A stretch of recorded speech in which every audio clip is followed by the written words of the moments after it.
You're listening to the Tumbling Saber Podcast, a member of the Star Wars Commonwealth Podcast Network. Check us out on the web at starwarscommonwealth.com, on iTunes, Facebook, and Twitter, and take your first step into a larger world.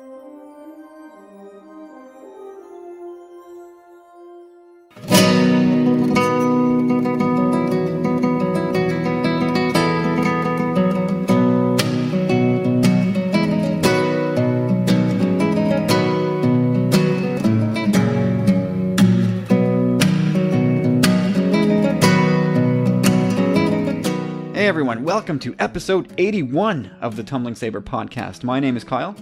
I'm Corey. And I'm James-O. Welcome back, one and all. Thanks for spending some time with us this, whatever day it is for you right now. And man, what a week last week in Star Wars news. But before we get to that, we'll just do a quick check-in with the guys. Corey, what's going on, man? Not too much. A couple things on the Star Wars front, collecting-wise. I received my 40th anniversary Chewbaca in the mail. Card back, totally dinged up, so it's henceforth will be known as the Chewbacle. The Chewbacle. You ordered from Walmart, right? You didn't even ask me about that name. I approve, by the way. Chewbacle. Nice. Terrific. Excellent. Excellent. We're off to a good start. So yeah, I called the customer service immediately, and Chop Rules with a Z will have a mint condition Chewbaca. I've spoken. But yeah, other than that, the weekend, the weather's been pretty messed up out here. Took the boat out yesterday, and Kyle got in my head. You guys got in my head. I gotta say, It's our fault. Yeah, exactly. I told you, or you told yourselves. But yeah, I should have listened to my instincts. I was like, doesn't look too good out there. My wife's like, well, like the internet says it's fine. Like, and I'm like, well, I don't know. There were so many boats this week too. Incredible amount of boats. Like, wow. Just they're everywhere. But it was fine, and then I'm just like, yeah, okay, we got a jet. I'm like, we're leaving. She was like, yeah, okay, let's go. But I waited too long, man. Totally got caught in like, that was like hail and everything. It was brutal. Yeah, I was getting pelted, man. I was riding like, probably at least, I had to keep it somewhat slower than normal, but like 20 miles an hour. It's just like, just soaking wet, freezing, getting pelted with hail. That was fun. Well, it was a really weird day because I took Carter out for his nap. As you know, it's the only way I can get him to sleep is to drive him around. And I was driving in one direction. So I was driving east. And this means nothing to the listeners. I apologize. But I'm driving east. And that sort of points me in the direction of Montreal. And at a certain point, I can hit the waterfront. And I'm looking straight across to Montreal. And it's crystal clear. I can see the Olympic Stadium's incline tower from way out here where I live. No, that's like 40 kilometers. Yeah, and it's pretty. It's not. You have to know where to look, but once you see it, it's undeniable. But then I turn around to go home, and it was just like a wall of black clouds. There was just like it was just straight across the horizon, black cloud. It's like, ooh. When you turned around and looked at that black cloud, you were looking at me. I was in Hawkesbury under that black cloud on a golf course. Oh, no. No, it was all right. It was all right. Actually, friends of mine, people the Brackens, who used to own Annie's when I worked there back in the day, bought a golf course out in Hawkesbury. And so in exchange for some marshalling, I act as marshal and starter for a few hours a week. I get free golf. Terrific deal. Hell of a deal, man. Yeah, it's awesome. It's great. Nice little course too. I think those guys would have it no other way. Yep. Yeah, nice guys. But yeah, so I was out there sending people off, and then they're like, "Is it going to rain?" I'm like, "Oh, it's definitely going to rain. It's just put your smile on and listen when we blow the horn. Come off the course if there's lightning." And we did. We had to blow the horn a couple times today. Wow. All right. That's serious business. Well, I feel like if you're swinging the wrenches out there while it's lightning, you're asking to get struck. Yeah, we don't mess around with that. We get people off. Litigation. Yeah. So Corey, you got going back to your Chewbacle. So Walmart's going to send you a free figure, or are they exchanging? No, it's an exchange. I got to take the figure that I have now back to the store and then order another one online. But she's like, I put a note. I put a note. Oh God, this that's has trouble written all over it.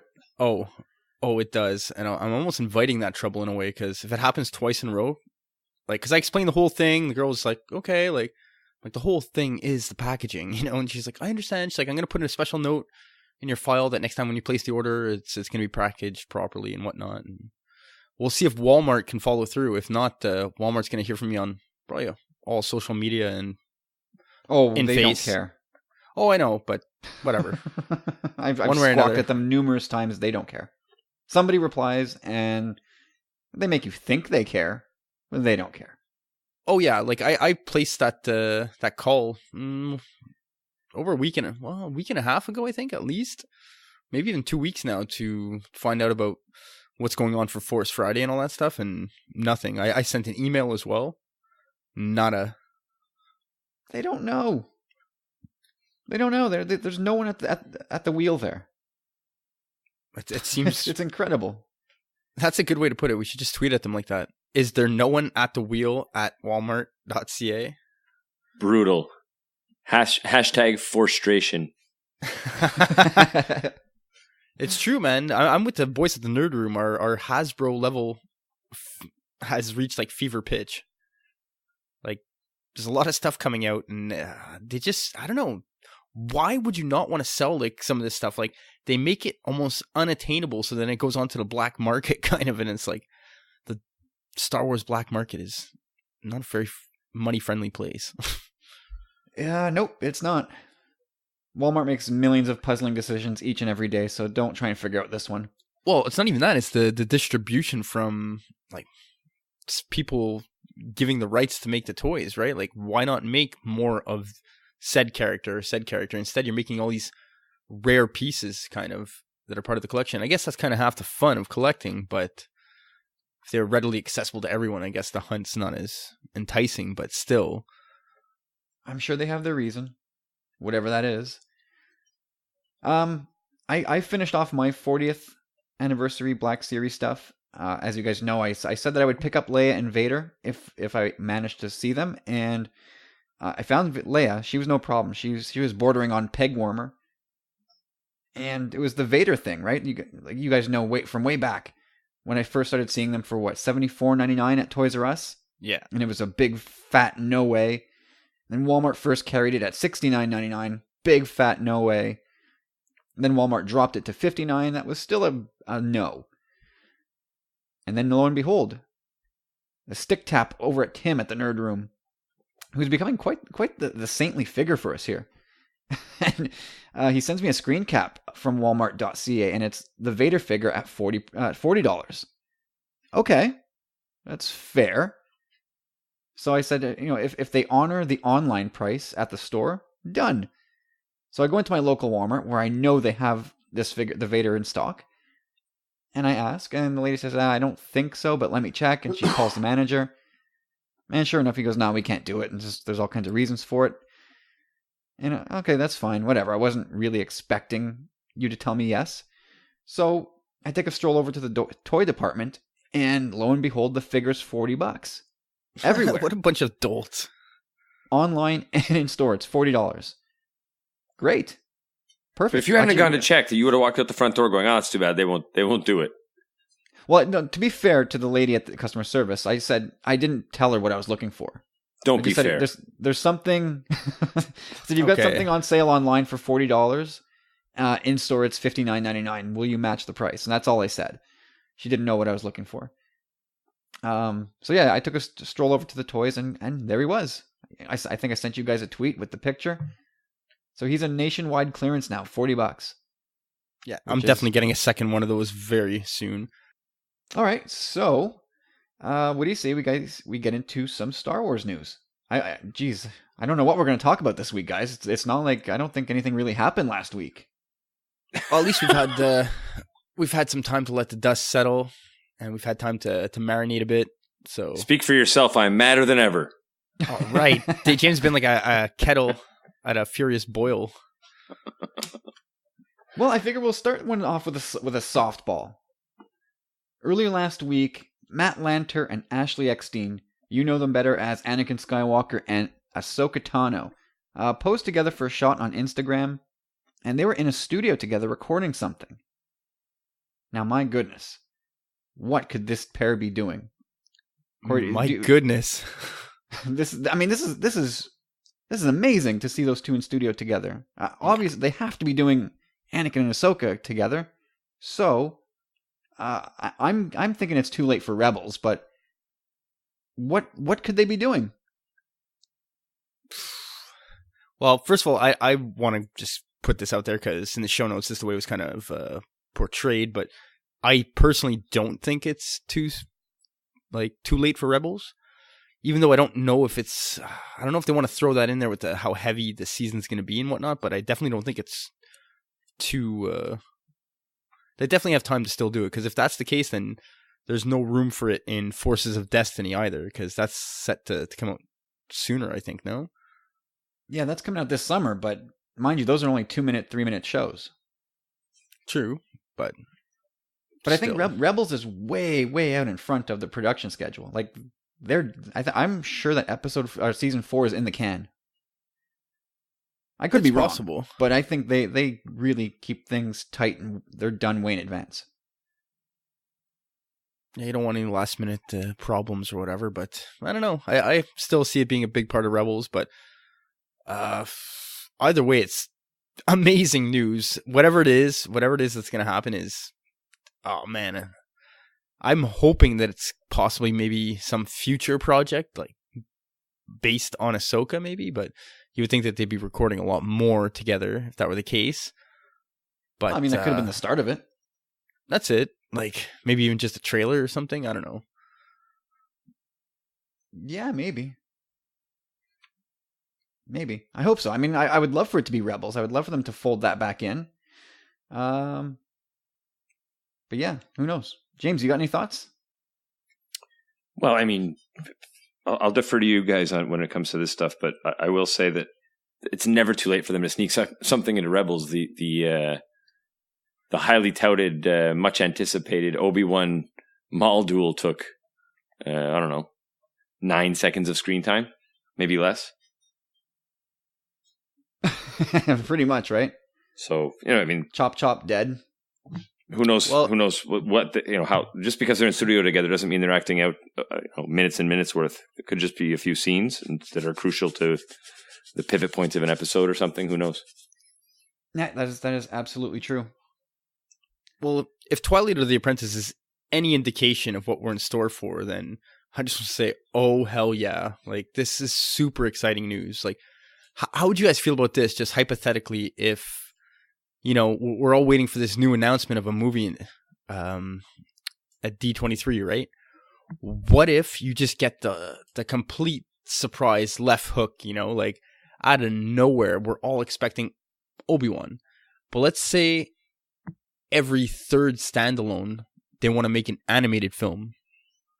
They've done it once before. It wasn't exactly all that successful, but I believe if they did it with Ahsoka, it could be huge, like for children, for Star Wars as animation on film, like moving forward, like in cinema, it could start a whole new genre in that capacity.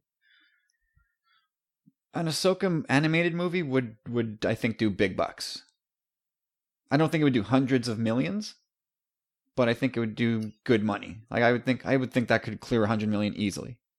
Well, if you make it, I don't know if you're gonna ding me for this, ding me for it. But if you make it, well, Filoni wouldn't do that though. But they can make it reach a much larger audience too, just with who she is, the character she is.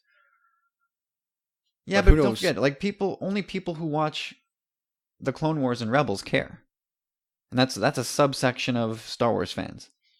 All it takes is the trailer and how they portray her, right? That could apply to any animated. Like Star Wars fans generally are set in their ways. Like people who don't watch animation already are probably not going to jump into animation. That's my sense. Maybe they would, but I feel like you and me would be their opening night, and we'd probably go see the movie multiple times. I don't think the quote unquote run of the mill Star Wars fan is running out. Like they might check it out later on DVD, but I don't see the non-animated fan flocking out to see this. Like there's a reason why the Clone Wars movie only made, I forget what its box office haul was, but it was really low. Yeah, but it was coming off the prequel era and stuff. I think that had a lot to do with it as well. No doubt, but it's still, and the publicity or whatever surrounding it, the hype was not all that great either. Also true, but still, it made a 68 million at the box office. Okay, let me ask you this quickly then. If there ever were to be an Ahsoka film, which venue or which medium would you think appropriate? Would it be cool to bring that animated character into the live screen kind of, or would you prefer to leave her within the realm of animation? What do you think suits that character better, or what do you think is more interesting? I think she stays animated. James, I don't know. Do you think Ahsoka makes a jump?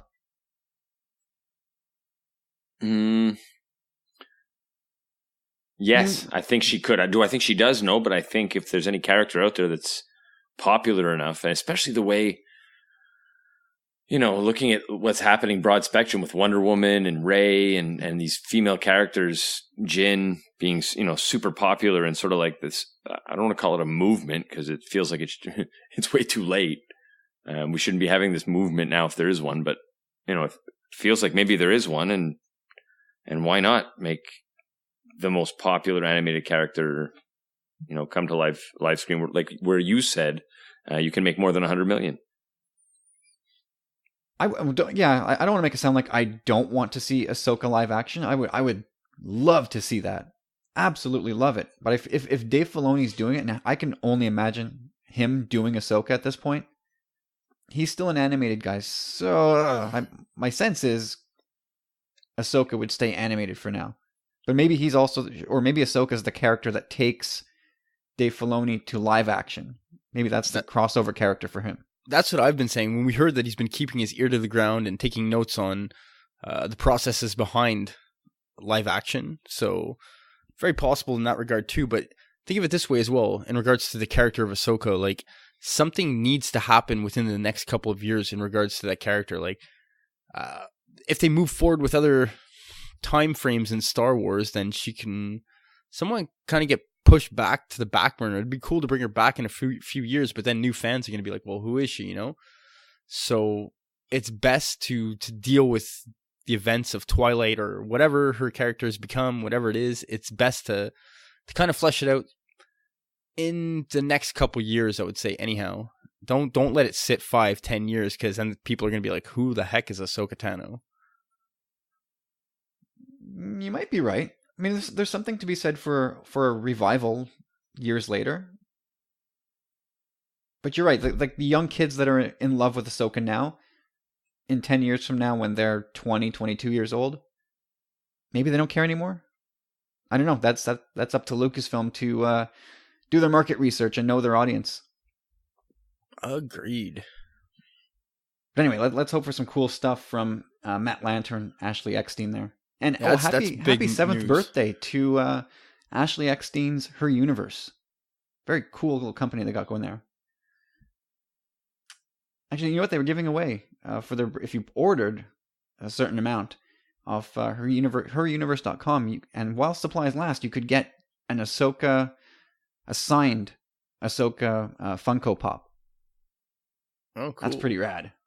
I also heard her company was basically for loyal supporters. Even though it was their anniversary, they were sending gifts to their regular clients, like free dresses, shirts, whatnot. That's one thing I want to ask you. Promo swag all the time. Promo swag goes out all the time. I want that Ahsoka shirt. The one where it's all black and it's just the triangle like representing the temple, and she's walking into it with her back. But why don't you go to tpublic.com/store/tumbling saber and buy the one that's there? Is there a male version of it? Yeah. Really? Eh? Well, I mean, you have to go check out what's there, but buy it off my page so I get a little cut. I'll have to check it out because I've never seen a male version. It always looked like there was only the female version. Yeah, you get the graphic and you put it on whatever shirt you want. There you go. All right, no sense in delaying the inevitable here. Big bombshell dropped last week in Star Wars fandom, and Lord and Miller were fired quickly, abruptly, unceremoniously. At least that's what we think. From the Han Solo movie. What the hell happened here? This is a where were you moment. Everybody talks about the moon landing. Where were you when that happened? Where were you for 9/11? Where were you when Lord and Miller were fired? I know our friends over in the UK were asleep, and they missed the fun, but man, what a night of chaos last Tuesday. It was so fun. I was sending you guys pics like, just like people like burning and... Oh, it was chaos. It was utter chaos. I love it. It was really... I mean, if anything, you don't like to see people lose their jobs, and I'm sure these guys will land on their feet, but what a night of chaos. And then, followed up by, once news started to come out, people's blood pressure started to drop. But holy cow. I don't think I'll ever forget that night. And I'll give another stick tap to Nathan Roberts. Him and I were hanging out on Facebook for a couple hours, just going back and forth going, WTF? And I think we brought our temperatures down over the course of a couple hours. But what a night. We've been debating it all week in all sorts of places. And I don't know. I know my opinion is mellowed a little bit. But let's see where we fall now that the mics are hot and we're recording this for posterity. Who wants to run with this first? I can take it because I don't think you guys really heard all that much from me this week, to be honest. I was kind of just listening to you guys go back and forth over the Twitter machine. Like, I actually was lucky enough to hear the news like right off the hop. Like, it was fresh, like 2 minutes on Twitter. I was just scrolling through my phone, so happens, and yeah, it was like 5 after 8 or so. Yeah, it was like I just got the kid to bed, like finally get on my phone, and I'm like, is this for real? Like, bit of a shock to my system, kind of a bit. And a little upsetting and worrisome at the same time. But that was only... It was everything. All those things. Yeah, at that time, I was very confused. Because, we've been talking about it on the show for a long time. How stoked we are for this film. The potential for this film. What we've heard. All the positivity surrounding the project. And it's kind of just like, what? Like, huh? Like, what's going on? Like... So all this build up on our end, and then we're like, seriously, like that's going on? All this drama behind the scenes when, we're thinking this can be some huge thing. So I was a little surprised. Little surprised. Yeah. Don't hold back. Very surprised. Very surprised. I don't think there's nobody out there, not one person who goes, yeah, I called this. Nobody. Everybody was caught off guard from this. No question. Well, from what I gather, it seems like the conflict's been going on for a while now that we have heard a bit of the story. What I'm most surprised about is how the production was able to go as far as it did with this conflict. Did they not want to do this? Lucasfilm, did they think, okay, is this going to show a sign of weakness to the public if we have to fire these guys? Is it going to cause panic?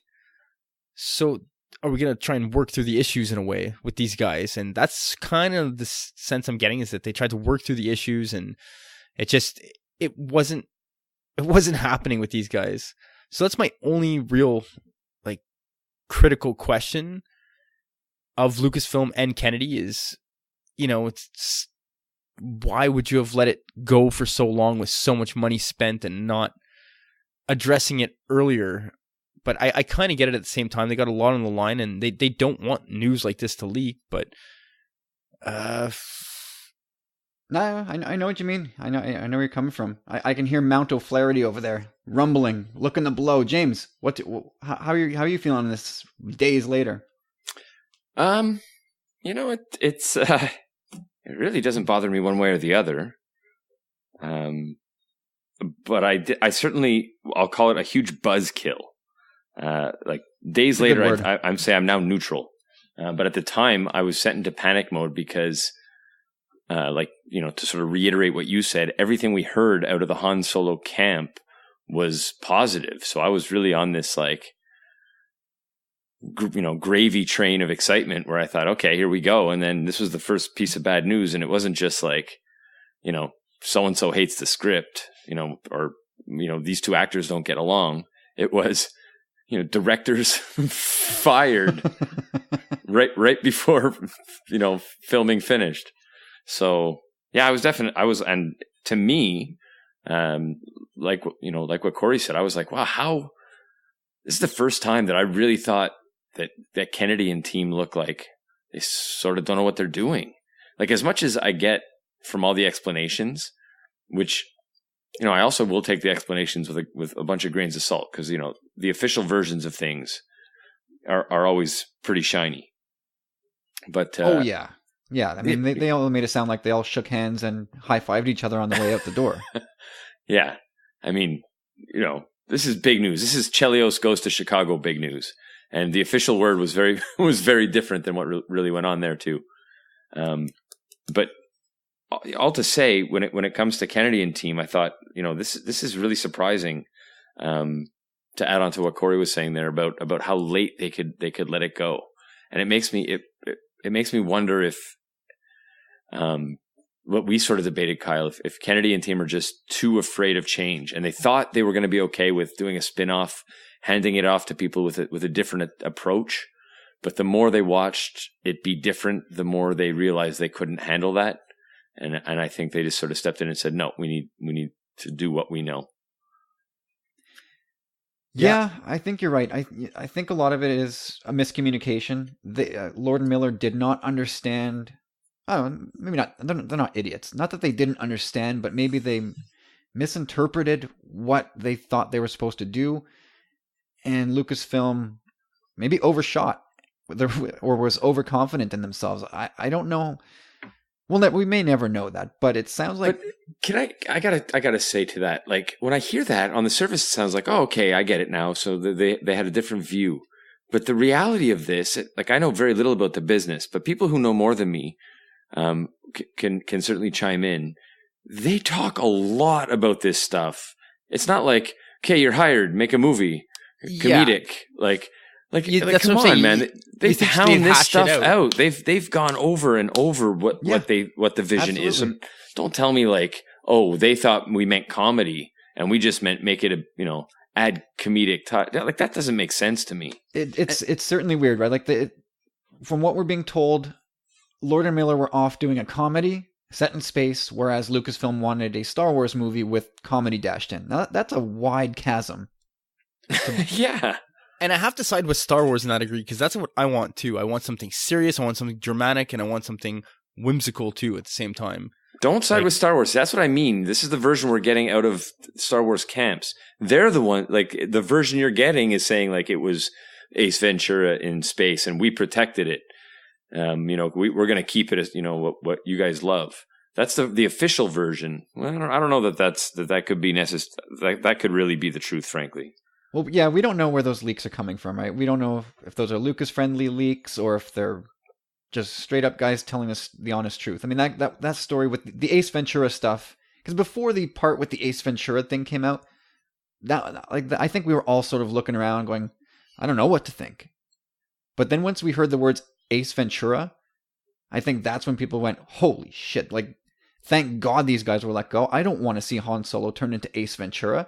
And I'm sure we weren't going to get like a 1-to-1 conversion, but I don't want any Ace Ventura. I don't want to see Han Solo sliding out of a space rhino's ass. That is, yeah, but it's. I guarantee you, there was nothing like that. It was not going to be Ace Ventura.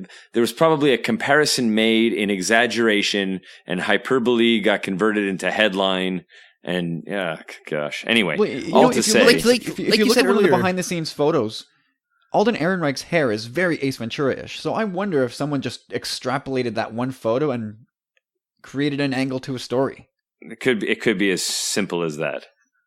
Well, I also heard it was something along the lines of separately the film kind of was like okay or whatever, but when you start piecing it together, it was no good. And I also heard that Alden Ehrenreich was one of the people that was banging on the drum, trying to tell Kathleen Kennedy, like, something's wrong here. Like, it's too... That's all from the same article. I read that article. Everything you just said is from that one article, and that's what I'm saying. It does seem... I believe agree, it does seem biased. It yeah, does seem biased, that article. You're right. It does seem to pin it on them, but I also read tweets.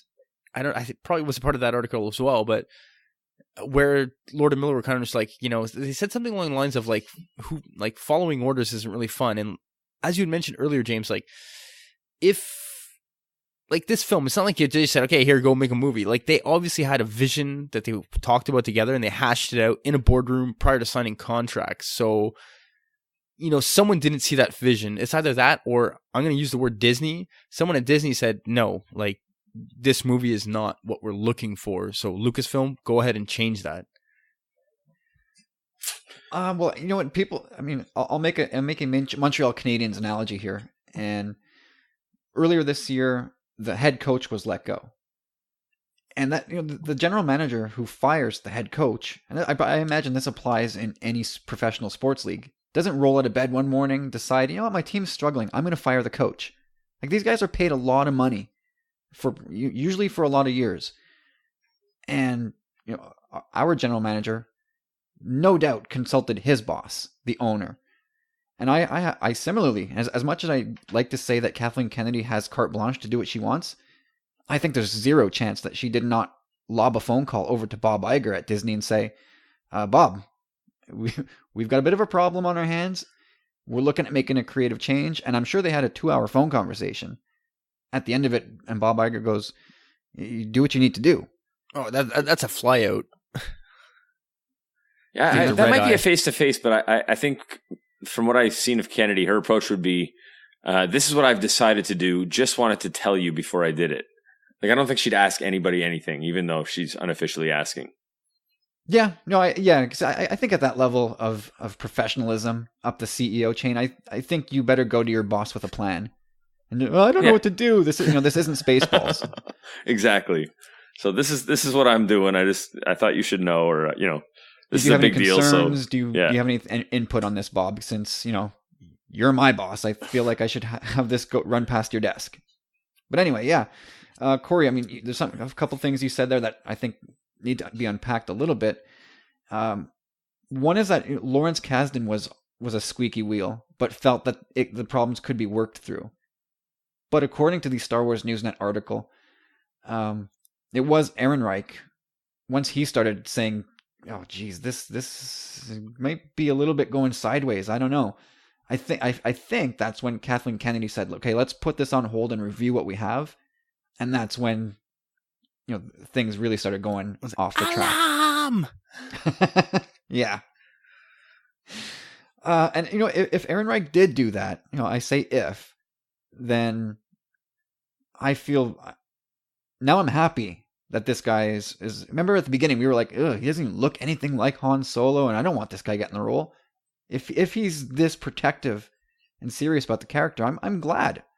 I'm glad that this is happening at this point, because I want somebody in the seat that cares, especially if everybody wants him to be that guy. That's why that headline came out, because either it's true, which makes him that guy, which is great, or somebody knows that everybody wants him to be that guy. Either way, that that headline's pretty explainable as to being super popular. Like, I think his stock rose in everybody's eyes after that story came out. Yeah, and the pressure mounts, right? The pressure mounts now. If they're doing this and they're making a big change, bringing in Ron Howard, they've really got to deliver a fantastic movie, not just a good movie. This movie has got to be a home run. They have no choice. Well, I think that's what they're trying to avoid in the whole at the beginning. Now they know that, you know what I mean? It's like, oh, let's try and make it work with Lord and Miller, and no, it's just not going to happen. And they're like, damn it, like, we have to announce this. It's going to be panic, and we're really going to be under the microscope, which we really didn't want at this point. They're still pretty early on in the new Star Wars franchise, right? Well, and that's it, right? I mean, look, these conversations for these standalones, they happened a long time ago. I think, Gareth Edwards was brought into Rogue One in 2014, I think. And Lord and Miller were brought in 2015, 2015, I think, if I'm not mistaken, maybe even earlier.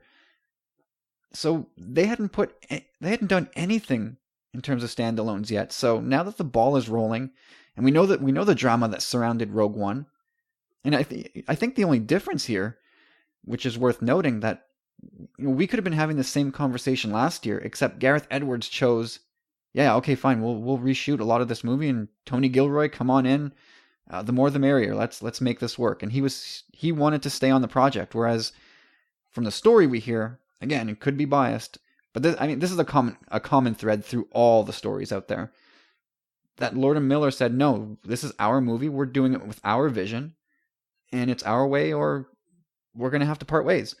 In which case, all right, let's hammer out an agreement, and we'll each go our separate ways. That's my read on the situation.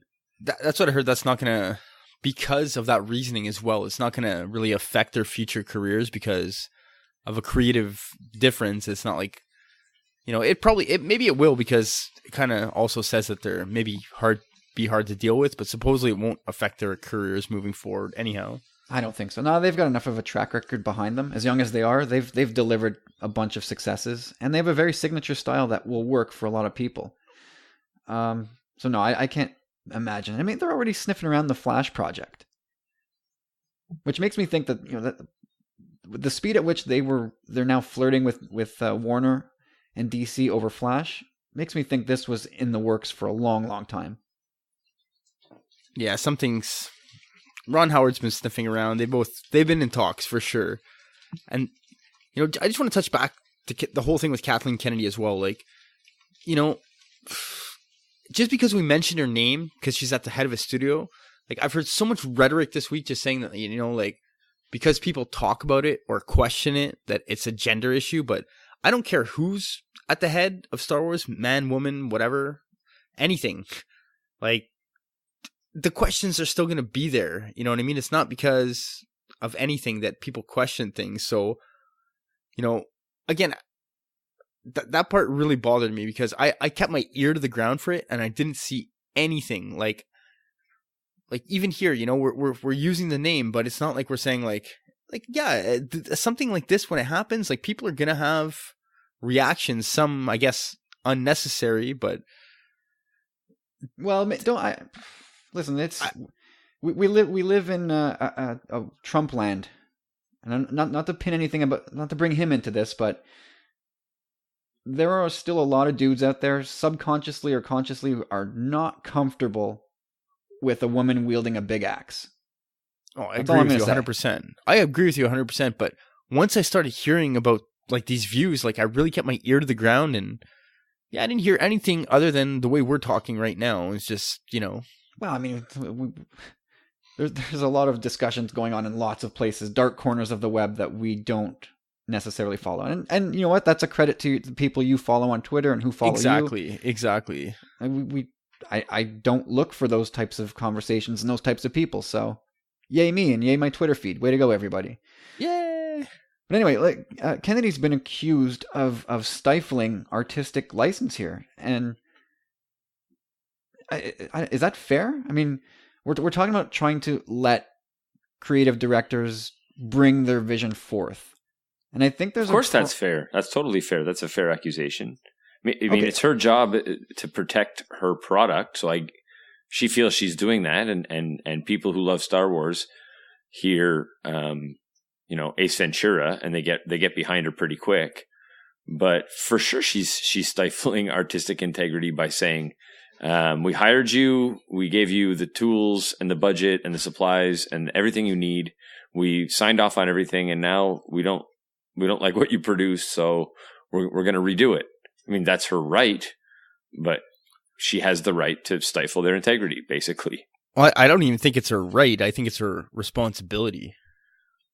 Well, yeah, maybe. There's two things here, right? She's the president of Lucasfilm, but she's also the producer of these movies, and I think ultimately the president's mind is going to come into play. But I think they have a script, right? Lawrence Kasdan wrote a script, and he's been deep within Lucasfilm, and he's got deep ties with Kathleen Kennedy and everybody there for a long, long time. So whose vision should be honored? Like, they want them to do Kasdan's script. Who else should be bringing or writing Han Solo other than Lawrence Kasdan? Nobody. So whose vision should be honored? Is it Kasdan's, and Lord and Miller should, follow the script? Or here's the script, and you guys do the improv thing that apparently they've been accused of doing, is going off script and letting the guys or the actors do some improv. And yeah, an hour a day supposedly. That's a lot. So I don't know. That I think there's a debate to be had there. Whose vision do you need to honor? Well, I think you need to honor the original conversation that you had when, again, touching back on earlier, when you're talking about, they probably told them, this is the formula we're kind of looking for, this is what we're going for, the Western feel with a hint of humor, and we're trusting you guys, and they were probably like, yeah, we're on board. And then but again, that conversation was probably had in 2014, 2015, well before Rogue One's drama came out. So, I mean, backtrack. Rogue One was supposed to be gritty war, but they dialed it back, right? They added a little bit more humor, and they softened it a little bit. So maybe now, and that's after the conversations with Lord and Miller. So who knows? Maybe they've decided that, what, all these unique takes, we don't really want that. I don't think they have just one conversation, though. You know what I mean? No, of course. No. They're in touch all the time. But anyway, like, standalones alone, they have the potential to be very, very, very different Star Wars films. But this is the second one that's being made, right? Like, it's kind of like walking on eggshells a bit from them. They're learning as they go, and yeah, they have to keep them under surveillance, unfortunately. And again, like, they had a general framework of what they wanted to do, and from what we're reading, these guys were kind of taking it out of the boundaries. So yeah, if but anything, the debate will rage forever, right? Were they originally given license to go off the reservation that way? Probably not to the extent that they did, and if they did and it wasn't well received, then sorry, they have decisions to make. Like, they have to do what's best for the business. Again, like, if they're not on the same page, they're not on the same page. And I think as we move forward with these standalones, that's only going to embolden this now. That the next one's going to have an even closer eye on it, I would think, to avoid such a debacle. Well, so what do you think? What do you guys think they do, James? So does this impact how they approach future directorial choices? Are they going to continue to go with these young, bold voices, or are they going to go with Ron Howard or Joe Johnston or J.J. Abrams, for example? All these guys who are very safe, very predictable, will follow the script but bring their style to it. What should they do? What can they do? What do you think about this? I think they'll shy away from doing this again for quite a while. I think this will cost them money and time, and it'll scare them. It'll I don't think that we see this go to, like, hip young directors get a shot at this for a little while. I think you get a lot more Ron Howard and maybe Kasdan gets one, and I don't understand why they didn't just hire him if he wrote the script to begin with and he's a director. Why not just hire him to shoot it? If he was on board, it's not like he's, like, not involved. Like, it's strange to me that they didn't just hire him to direct it. I don't want to misspeak because I didn't read it all and it's all very jargony. But Matt Keegan brought something to light in the TSW VIP group, and it's something. There are rules about who can do what, and it's very complicated, and it varies by country. It's super complex. But in the end, I don't know if Kasdan could write and direct. I know it's happened before, written and directed by, but there are a lot of rules surrounding this thing. It's a nightmare to try and understand. But anyway, now Ron Howard has signed on, and his name was rumored almost instantly, which again is another red flag that this has been in the works for a while, because it's not like these guys were fired on Monday night or Tuesday morning, and then they just pick up the phone and called Ron Howard. Like, these contracts take several days, if not a couple weeks, to hammer out. So these wheels have had to have been in motion for quite a while, I would think. Oh yeah, big time, big time. And as far as directors go, I hope, I hope they continue to give opportunities to young people and just say, listen, the script that you get, that's what we want shot. We know we've kind of had trouble on 2 of our standalone sets, and it's because the script maybe wasn't right from the outset, or the tone that was being captured on film wasn't what we're looking for. Let's stick to the script. Let's stay in closer contact throughout, and things will be fine. But I really hope it doesn't push them. I mean, as much as I like Ron Howard and Joe Johnston, who directed Captain America, amongst other things, I really hope it doesn't make them just go bland and just all safe picks. I think Star Wars can be a real springboard for people who are looking for opportunities, and I hope it remains that way. Well, and that's one of the things that we sort of debated when we were talking about this is, on the one hand, Kennedy's old school and she knows how to do it a certain way, and we all like that idea, keeping it as is and staying with the program. But if you think about it, like, the reason we all love the trilogy is because George would have none of that. Nobody could tell him what to do. He broke all the rules. He filmed a bunch of miniatures and did a bunch of things that people said were crazy. And that's why the OT is like the best part of Star Wars. And so I hate the stifling. I hate the idea that they're not going to let, like, maybe you'll get some you won't love, but you won't get super great movies. You'll just get pretty good the whole way through if you don't take risks. And I hope this doesn't scare them off taking risks. It depends on the risk and the film. If you have a certain vision for something from the onset, it needs to be respected, like, somewhat at least. If someone's deviating that far, so basically the way I see it, it's like they're learning to crawl, they're learning to walk, they're trying to run, they're gonna fall, but they're gonna get it right eventually. And the main thing, like Kyle said earlier, is that they gotta have clear definitions of what they're looking for, I guess. And in the same right, I agree. I do believe that they can still move forward and not have these big name directors, but up and comers.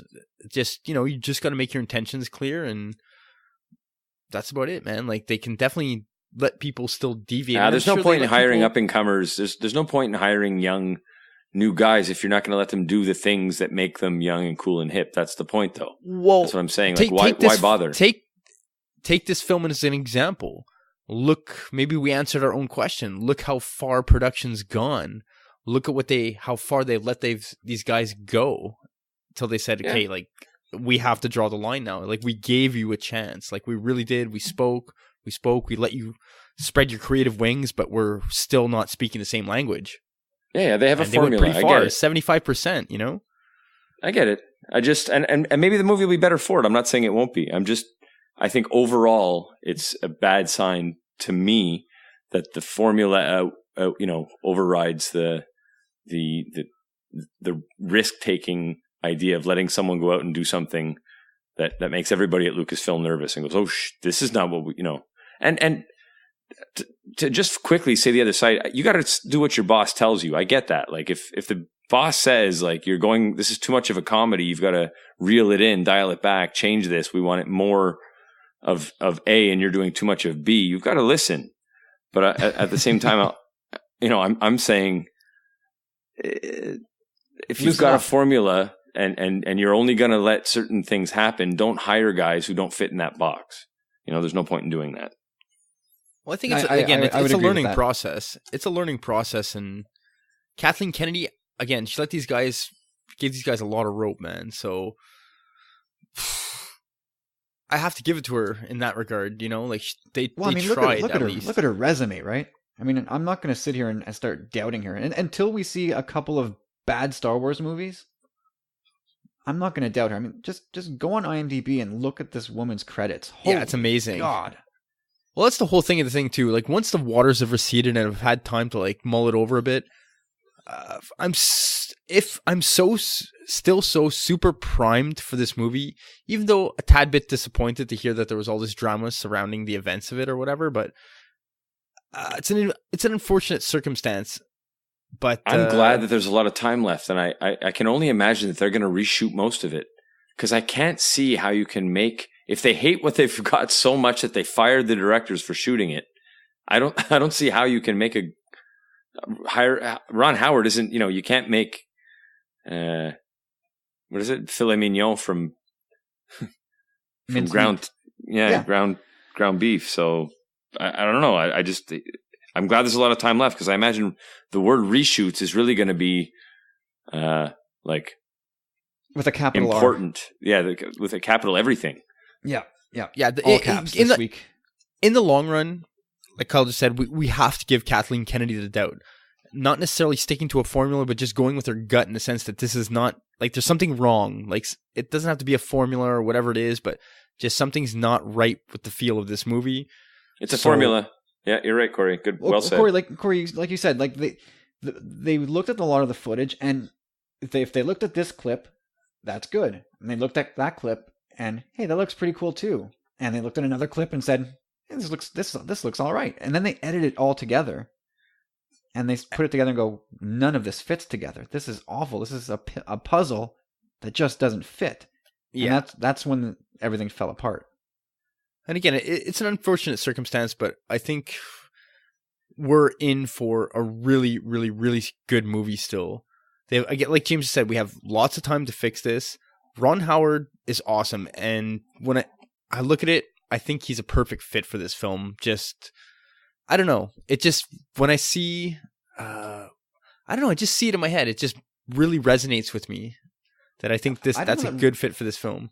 I agree with you that Ron Howard and Star Wars fits. I don't know that Ron Howard and Han Solo fit necessarily, because I mean he was attached to the Phantom Menace for a while, and he's been lined up for Star Wars for years and years and years. They just couldn't make it work, so now was the opportune time to do it, and here we go. I'm glad to see it go. I really like Ron Howard. I've loved his movies for a long, long time. But here's. If we reverse engineer this situation a little bit, doesn't this explain why we didn't hear a single thing about this movie at Celebration? Yeah, because I heard there was it's been going on for a while supposedly. So yeah, that makes perfect sense. And like James just said too, like if they use some of this footage, which I would think they're going to, they're not going to reshoot the whole film, I would think. Do Lord and Miller still get some kind of credit on this film? I'm sure that's part of the closing agreements that they've had with one another. And I don't know. I mean, obviously I'm not there. I couldn't tell you for sure, but I would think that if they hang on to a certain percentage of Lord and Miller footage, then they have to get credit. I think they will too at this point. I think there's definitely going to be some footage that's going to be used. I don't think they'll start from scratch, that's for sure. But like, for example, at the next Celebration, I don't think you'll see Lord and Miller there. This will end up being, if they bring a director, it's going to be Ron Howard. Oh yeah, 100%. They're no longer attached. So yeah, I think this must have been a mess already, which explains why, in April, why we saw nothing at Celebration, not even a production picture, because I don't know if they thought they were going to keep any of it. And I also think, I think this has upset a whole lot of things for Lucasfilm. I think, how carefully they lay out their marketing plans. I think this has blown up a whole lot of things, because I think that they were going to tease Han Solo at D23 or San Diego Comic-Con, at least with the title, and maybe even with a teaser trailer. But with all these recent events, obviously they can't get a trailer finished. So we had other news this week and this news that I'll mention now predated the Lord and Miller firing, and it was a rating from the British something dark side, whatever. They rated a new trailer for The Last Jedi, and it's a 91-second thing. So in the world where nothing in Star Wars happens by accident, is it any coincidence that the same week that this happens, we're getting probably a new trailer for The Last Jedi? I mean, that seems to be where this is going, right? If it does happen, I find it really lame. But if it's pre-planned and they were planning on dropping a new trailer for The Last Jedi, I'm okay with it. Like but if, like you said, if they're like trying to like, it reminds me of like rats trying to get their pellets almost. But if it was pre-planned for D23 for a Last Jedi trailer, again, I don't think it was. I really no don't. Way. I think D23 was going to be a Han Solo tease, and The Last Jedi was going dark until the fall. I think that was. I have nothing to base this on other than my own tinfoil hat theories. But I think this forced their hand, where if they don't put out something at D23 or San Diego, they look kind of stupid. So what are we going to do? First of all, how are we going to have fresh content to get people excited? And two, how do we smooth this over? Well, new trailer. Aren't we all hoping at D23 for a new film announcement or a new standalone project? Well, yes, but now, of course, they seem to have trouble with standalone. So maybe they've said, let's just push the pause button on standalones, and we'll just deal with The Last Jedi for now, and we got to rethink this whole standalone thing. Maybe that's what's going on. Maybe that's the continued fallout from this. Anyway, so that's my theory, that the Last Jedi trailer that seemingly coming out of the blue that we might get in the next couple weeks is partially out of necessity. They need something, and partially out of we got to put something out there that looks good, because it's been a couple bad weeks for Lucasfilm. Like last week was a borderline disaster, and the week before that was Colin Trevorrow Pinata week. So they gotta get things. They gotta get the conversation back in their favor. Yeah, it's been a couple of combos. Yeah, there's a serious right-left combo there. Anyway, this can't happen anymore, right? Like they can't afford another drama like this. And I guess until they have a movie that flops, I guess they can do whatever they want. But this looks bad on everybody, so just stop. Any other comments on this before we move on to other things? I just want to say I'm surprised that Corey doesn't support Lucasfilm and Disney a little stronger. You should really have their backs, Corey. Yeah, I try.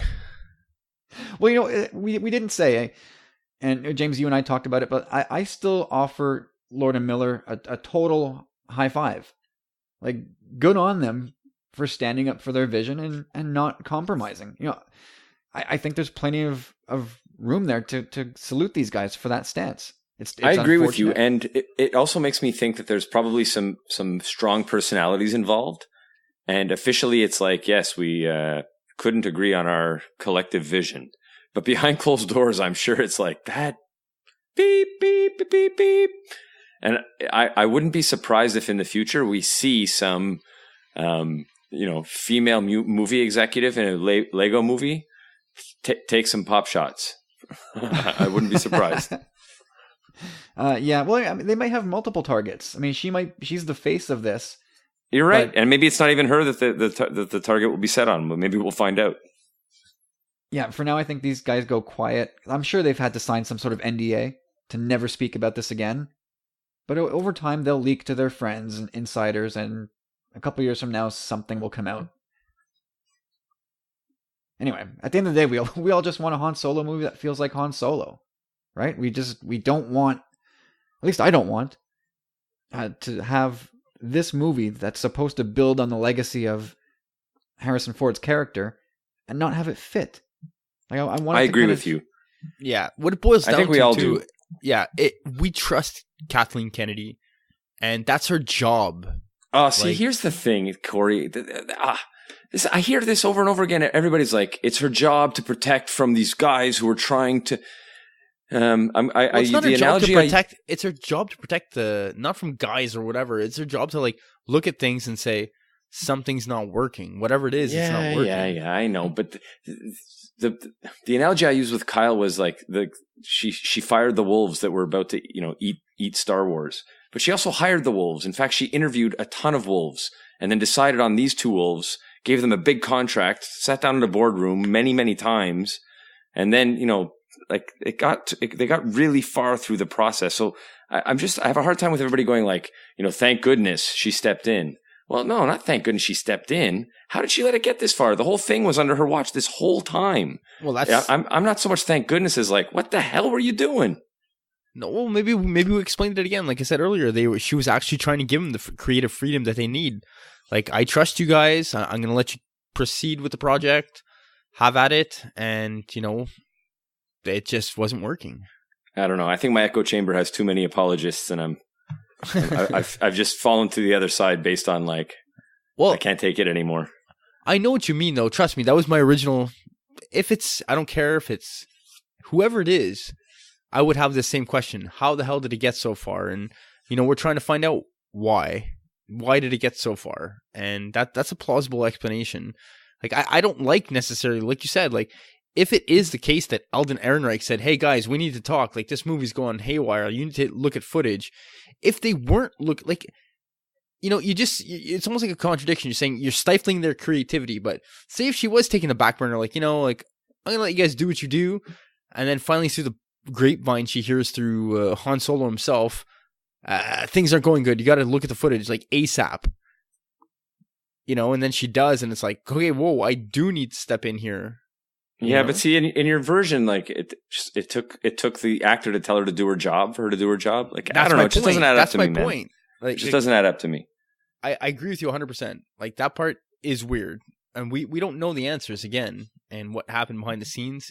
But again, I trust Kathleen Kennedy, and I'm thinking she's making the right call in the long run. Yeah, I'm sure she will. Well, yeah, I think that's why it's happening now. I mean, if we were in August right now or October, I think this project would be doomed. But I think she was able to let let's just call it the Kasdan Ehrenreich camp versus the Lord Miller camp. Let those forces play out, and then when we get to the end of May, we're gonna have to make a call. And then they came to the end of May or at some point in June and said, This is the fork in the road. Either we're going to let this project go down with these guys, or we're going to have to make the call and not necessarily start over, but if it comes to that, then we start over. I think she probably tried to play the good cop in this situation, and in the end, she chose her loyalty to Lawrence Kasdan, and yeah, I mean that's. It'd be a different story. It'd be a different story too if we weren't to have been hearing like rainbows and unicorns and stuff. Like, maybe if we heard a little earlier that there was a little tension on set, but it was none of that. It was all sunshine and good stuff. Yeah, I mean this whole thing sucks. It sucks. I mean, I was looking this movie. A lot of people said, I don't want Han Solo's origin story. Are you kidding? He's much cooler not knowing. And then slowly, people started getting on board, hearing, seeing the pictures of the cast, hearing all the positive sound bites coming from the clip or from the set, going, wow, all right, I'm in. This sounds great. And Lord and Miller always do fun movies. Count me in. And now this. The most important thing I've heard about this film, anyway. It's either the cast or originally, before the cast was even chosen, we heard the script was outstanding, right? Yeah, absolutely. Everybody who read that script loved it. But you know what? That's true. I mean, was it Ian McKeg who had said that? The best script he'd ever seen? And Woody, I think, had a ton of praise for it. And that's Lawrence Kasdan's work. And apparently that's the work that was not being followed. So, I mean, this is commentary that way predates any of this drama, I would think. Especially the Ian McKeg comments. I'm glad you brought that up, Corey. Oh, yeah. Chopped rules with a money sign on the end this week. Anyway, I'm still confident. I mean, Ron Howard is, if there's a Hall of Fame of directors, Ron Howard is in it, and he's got control of this thing now, and I think he's going to pump something out that we're all going to be pretty happy with. So, yeah, moving on. We'll get away from this. I'm sure we'll come back to it at some point in the future. But for now, Colin Trevorrow got Rian Johnson to film a scene for him for episode 9. So, James, does this make you feel any better about Colin Trevorrow? Not that you were crapping on the guy, but does this change your feelings? Does it make you more happy that this guy's in charge? And beyond that, and I'll level up from that, what does this say, this big collaboration that these people seem to have with one another? I love the idea that, they're working together, and that when they hammer out sort of where the movies are going, they're doing it with each other in mind. So they did this too with like my probably other favorite franchise, the Lord of the Rings stuff. They had, more than one director and more than one unit do different stuff, location stuff and set stuff. And I don't know. I think it's a great idea. I think as long as it's not forced, like as long as this isn't done because the boss said you had to, if they're doing it because they think it's a fun thing or a way for them to make something better in each of their own movies, then I think it's great. But if the only way I don't like it is if, some exec said, by the way, for publicity, it would look good if you shot a scene. Yeah, I don't think it's that. No, I 100% don't think that's the case at all. I don't think it's that either. He needed it as a part of his story. It makes sense, right? I mean, it means these guys are working efficiently and they know what they've done, and the other guy knows what the other guy needs to do, at least to a certain extent. And so they're scratching each other's back and helping each other out. I think that's great. 'Cause remember, Rian Johnson got J.J. Abrams to flip BB-8 for R2 at the end. Exactly. I mean, exactly. There's a long continuum here. Sorry. Before I'd even read the article, that was my first note. Like, I saw the question in the show notes, and that was my first thing. Like, JJ asked for BB-8 Rian Johnson had asked BB-8 to kind of be removed. Like I was saying, you get it in a project of this magnitude, this saga, anyhow, this new saga, it's at the heart of Star Wars. So you gotta hire people that are team players, that are going to be collaborative. It's a project of like huge magnitude, and you have a duty and a responsibility. Duty. Yeah, duty. But seriously, you do in a way have a big responsibility to not only fandom, to the franchise, all this stuff. Like, if it's gonna work, it's got to be done together in a way. Stronger together. Absolutely. Couldn't agree more there. But anyway, it makes me feel a little bit better. I like the fact that these guys are deeply intertwined with one another. It means they're talking. It means they're sharing ideas. That to me is nothing but good. Yep. Oh yeah, that's for a thing of this magnitude, this saga anyhow. Like, that's why this is the biggest thing that boggles my mind. More so even than the standalones. If you're saying in a standalones, let the guys go do a creative movie and take it in any direction, whatever. But when you look at the saga, like, that's at the heart of Star Wars. So when we hear what these directors have been saying, they're like, hey, I wrote my own, we went with this story, and each film is kind of independent unto itself. Like, these guys are taking the story in kind of whatever direction they so see fit. Like, it's not like Lucasfilm is telling them, here's your script, they're coming on board with their own ideas. So that's what's really interesting to me, is that you would think that this being the sacred heart of Star Wars, they would keep a closer eye on things. Or I've had a plan instead of giving so much creative liberty, but that just seems is the case with sagas, which is interesting anyhow. It certainly is interesting. Okay, now this is really cool. This came out late in the week, and it's from Darth Vader issue 2. And what's going on here is that the Vader and the Emperor, they've melted down all of the Jedi lightsabers. So this is set right after Revenge of the Sith. And they're collecting all the dead Jedi's lightsabers, and they're just melting them down. And so instead of just giving Darth Vader, because remember, he's lost his lightsaber on Mustafar, well, Obi-Wan has it with him to give to Luke years from now. Emperor is telling Vader he needs to go make his own. Get a new one. Go find a Jedi and take his crystal. I'm not going to give you one of those, you big lazy lunk. Go get your own. And so there's a scene in Darth Vader 2 where Vader is speaking with one of his droids, trying to figure out where he might be able to find a Jedi. And he starts talking about this thing called the Barash Vow. And this is really cool. I hope this turns out to be what I hope it is. It's a type of penance where a Jedi will just remove himself from wherever they are, go into some kind of isolation, remain connected to the Force, but they're not permitted to take action of any kind. And that's almost a direct quote from Darth Vader himself, that they just can't take any action.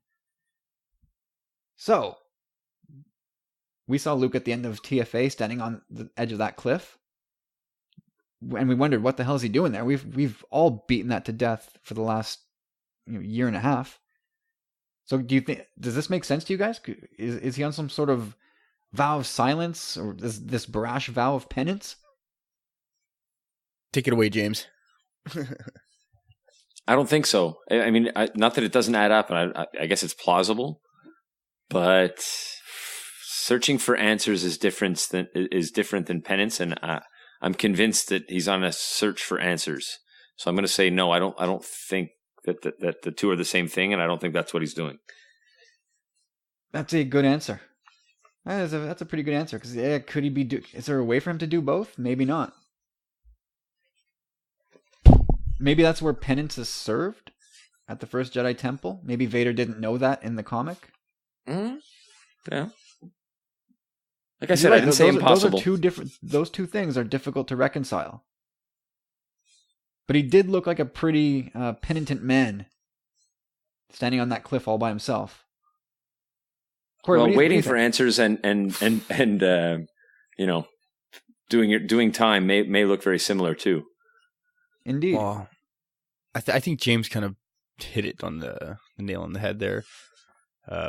First of all, they'd have to explain this whole Barash thing on film, at least somewhat anyhow, to get the concept across. And like we've said this before, like a lot of stuff from animation, especially comics, is not going to translate onto film for the ordinary viewer anyhow. So they would definitely have to take some time with that. If they explain it to a deeper level, maybe I'd somewhat be okay with it. But the fact of the matter remains is, he's at the first Jedi Temple. There's a reason he is there. There's a significance behind that. It resonates, there's a purpose behind that. Why else be at the first? Why would you go there to just be penitent or whatever? To me, he's at the first Jedi Temple in search of something. So he's still searching. He's not fully given up. Even though he does seem like quite the broken man, I don't think he's given up. I think he's waiting for a new hope. Well, I'm wondering if, it's completely realistic to think that those two things can't coexist. And Han Solo told us he's there looking for answers. He's gone to the first Jedi Temple. But let's assume for a second that maybe he is on this vow. He saw his students and his temple, his Jedi Academy trashed. So maybe he is full of sorrow and decided, I'm out. I'm into this vow thing now. I'm out of here. Could it have any sort of implication on its time for the Jedi to end? Meaning, I'll explain what I mean by that. That if Rey shows up to drag him back into the fight, that he'd have to break the vow. So would that make him? Would that sort of expel him as a Jedi if he's to break that vow? And that's where it's time for the Jedi to end comes from? Ooh, I kind of like that. I like that. So it's like breaking the chains and he's coming back to, I don't know. I can imagine Rey saying, "Oh, Luke, we got to go. We got to train me. We got to go do this." And he's saying, "Nah, I can't. I'll help you. I'll train you, but I can't go." And then finally Luke feels something in the Force, or she says something to him. The wires touch and he goes, "Oh, it's time for the Jedi to end." And that's actually him declaring himself fit to fight. There's a twist on the line, right? I like that twist on the line. I don't necessarily believe that's what's going to happen, but I really like it. Yeah, it's interesting. It's a good take. It's a hot take. It's a bit of a hot take. And if Luke has taken that vow, I think it's a strong indicator that he's a tried and true Jedi. He's following the book, and he's one of those dogma guys. So I think it's a bit of a blow to the people who think that Luke has gone gray, air quotes. That if he's on this vow, I think he's still painting by numbers as far as living the life of a Jedi goes. Maybe we can put a clause in there, or like add a little loophole, if you will, in the sense that, it's take this vow, this Barash vow, whatever, until said time someone comes back and brings you the tumbling saber. No, he sees it as some kind of omen. No, I'm just using that as a reference, but go here, wait till, do your penance until. Well, like go to your room until we call you for dinner. No, but like he's so deemed, maybe he had a vision or whatever it is. Like, go to this place, go to the first Jedi temple, and you'll know when the time is right. Do your Barash until you'll know when your penance is over. Kind of, it'll be very clear. And it's clear when someone's handing him back the lightsaber that came in his hand that was chopped off. That's true. I wonder, like, once you take this vow, how do you get released from it, right? Is it over when you say it's over? You feel like you've served your penance and you're done? You've communed. Who's he vowing to? He's the last of his order. Like, who's going to hold him accountable? It's going to be Is that where Force Ghost Yoda comes into play? Saying, Luke, you've done your time. Go. You have to come to some kind of epiphany almost, a new realization. Or, again, like Rey shows up and it's like, okay, it's over. Yeah, I mean, I haven't read the comic yet, so I don't know too much. This is a brand new concept to fans, so I imagine you would think too, like that computer system would probably have Caleb Doom, Kanan Jarrus, on the list. You're on the list, Jarrus. You would think, no? Actually, no. Well, it's right during. No, he would have been presumed dead at that point. He would have been, eh? Yeah. Yeah, you're right. They never. I don't know. It depends on the criteria that computer uses. Did you recover the body, and then you check off the list? Because they obviously never got his body, so. They would have recovered his master and maybe assumed the Padawan dead. Or no, they would have known because the clones were actually chasing after him. I think Cody was actually assigned to track him down. But yeah, Corey, you hit on something. So could this Barash vow be in the cards for Kanan and or Ezra? Is this a way to write them out? It is. It definitely is. It's a new concept, and it's a very interesting concept, and it brings to mind the why. Why are they introducing this now? Like, it's cool within the comic and all that, but hopefully it goes deeper than that, and there's more reasoning, and I'm intrigued, and I'd like to know more. And in regards to Rebels and Kanan and Ezra, it does provide them another out to all this. Maybe even Bendu is a possible Barash, an old school Jedi from 10, 20,000 years ago that just said, I'm hanging it up, taking the Barash vow. Maybe. Because you got to think, like, it's the inactivity, the inability to respond and or act to things that's what Bendu says he is almost, right? Like, I can't get involved with your stuff, like, no matter what it is. Well, good, bad. I think with Bendu, it's more of a I won't, not that I can't. No, you're right. But that's the thing with the vow is too. It's I won't. It's not that I can't. I won't. I'm choosing not to. Yeah, I mean, I can imagine, somehow Kanan loses Ezra, whether to the dark side or to death, and decides I've had it. I'm out, and takes this vow, or vice versa. I think it's less so. I think Ezra is a bit more pliable in that if he loses Kanan, he's gonna be like, all right, well, where am I gonna go now? Who knows? But we definitely know that Rebels is Ezra's story anyhow. So, man, I'm looking forward to that.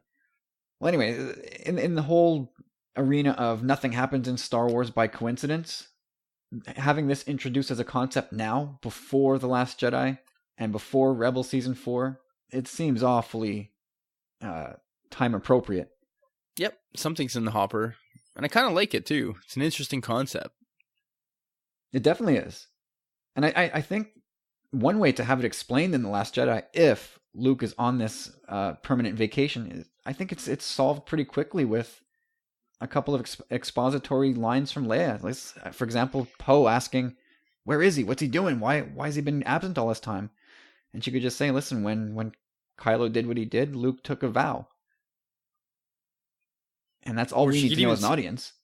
She could even say this, like maybe Luke went as far as telling her, like, when the time's right, like, I'll be back.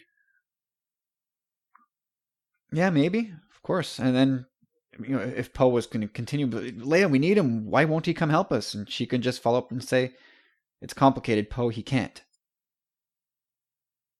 And that's all we would need, all the background we would need in a movie about that vow. That script, actually, if you're writing that script, that could fly. It just needs a little more Ace Ventura, and that could be a Star Wars movie. Well, they did it in Twin Sons. It's kind of the same thing, right? Like, Ezra finds Obi-Wan, and Obi-Wan's just like, yeah, no, this is not your place, kind of, you know? Yeah, exactly. All right, that's it for that. Anybody want to say anything else on the Barash vow? I like it. Different new variable to the Force and the Jedi. Damn. Tabarash. Pretty damn cool. Looking forward to where that goes. All right, so we'll take a quick break here. We're going to go to the green room, grab a little bite, a little refreshment, and then we're going to come back and we're going to do the best thing possible, which is some ads edition and a bunch of awesome listener questions. The best part of the show is yet to come. So, hang on a second, go grab yourselves a drink, press pause, come on back, and we're going to have a lot more fun. Evening, chaps. Hope everyone is well. Another cracking show last week. Thoroughly enjoyed it. I've still got the Sith Disturbers episode to listen to as well, which should be very educational. So, as you boys know, I like watching a bit of golf, and golf is probably the only sport that I will actually put a bet on as well. So whenever any of the 4 majors are on, or the Ryder Cup, I tend to put a bit of money on a few players. Now, with this in mind, I have sent you a list of various Star Wars characters, and I'd like you to assess the runners and riders and give your betting odds for the following market. Who in either episode 8 or episode 9 comes back as a Force ghost? So who's your odds on favourite? Who are your rank outsiders? And who's in between? Who knows? If your argument's persuasive, I may even put some money down. Take care. Bye. There goes Ads once again, the gift that keeps on giving. Ads the Great. And wouldn't you know it, Ads also left us a review this week. This is probably not his first or second. I don't know how many reviews he's left us over the years, but Corey, why don't you read what Ads had to say about us on iTunes? Yeah, Ads is my boy, so I'll take it away from here. It's here it goes. So great, I've reviewed it again. Wow, where to begin? This podcast rocks. Join Kyle, Corey, and James, and Steve every week for awesome Star Wars discussion. Content is serious when required, providing detailed, up-to-date news from our favorite galaxy. However, this show is so much more. The boys will have you laughing out loud. They encourage and support listener participation. You'll feel like one of the gang sat around chatting about a subject you love. I cannot recommend this podcast highly enough. Like a tube of Pringles. Once you pop, you just can't stop. Get on it. Thank you very much, ads. That is nice. I think you read the last part wrong. I cannot recommend this podcast highly enough, like a tube of Pringles. I'm pretty sure that's what he meant. Sorry, I should have read it before, but I didn't know it was there. It was on page 2, ads. Sorry, but either way, ads, that was awesome. Yeah, yep. Every ads, review thank helps. you so much, man. So. Well, thank you so much for the kind words. I'm not sure you really had to do that, considering all you give to us, but it is nevertheless much appreciated, and what a bunch of great things to say about us. Anyway, and ads has an amazing question this week. Wait till you guys hear this one. All right, so the question this week from ads: who are your favorites and outsides to return as a Force ghost in either episode 8 or 9? I can't wait to break this one down. And James, I'll just say it. It sounds like ads is trying to call you out on a golf bet. No, he's too polite to say it, I think. I do think I said I was going to take Dustin Johnson for the U.S. Open, and he didn't even make the cut. But a lot of people made that mistake. Well, and the other thing is betting's legal where he lives, so he can just put money down on stuff whenever he wants, whereas we sort of like have to go through sketchy back alleys websites and stuff. Yeah. Unless it's about hockey, then it's just anything goes. No holds barred. But yeah, I like this question because, well, first of all, it's fun to make odds and talk about the long shots, but for me, there's one like even money bet here. I think Yoda's a Force ghost. Like, in fact, he might be under money. Like, you might have to pay 200 to win 100.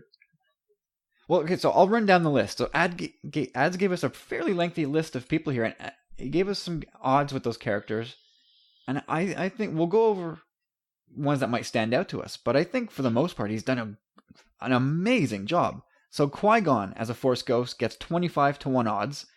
Yoda, he's pegged at 5 to 1. Obi-Wan, 8 to 1. Anakin's 10 to 1. Luke at 2 to 1. Leia, 16 to 1. Rey, 100 to 1. Kylo, 40 to 1. Ezra, 80 to 1. Snoke, 100 to 1. Palpatine, 500 to 1. There's a big money bet. Maul, also at 500 to 1. And Other at 250 to 1. I think those are most... I like that. I mean, James, I think you think Yoda's a bit too high there? Yeah, well, I think maybe Yoda and Luke could be switched, but even at 2 to 1, I think Yoda's basically a lock to be a Force ghost in one of these two movies. It would sound that way, wouldn't it? It would. Anyway, beyond that, it could just be voice work too. You have to always keep that into consideration. They did it for TFA, but I would loophole count that. I would say that's a Force ghost. Okay, well, I like that. I like that. Right? That would be the big asterisk. Does he have to appear? Do we have to see the spectral shape of the Force ghost, or does hearing the voice count? Yeah, you done like at the end of New Hope.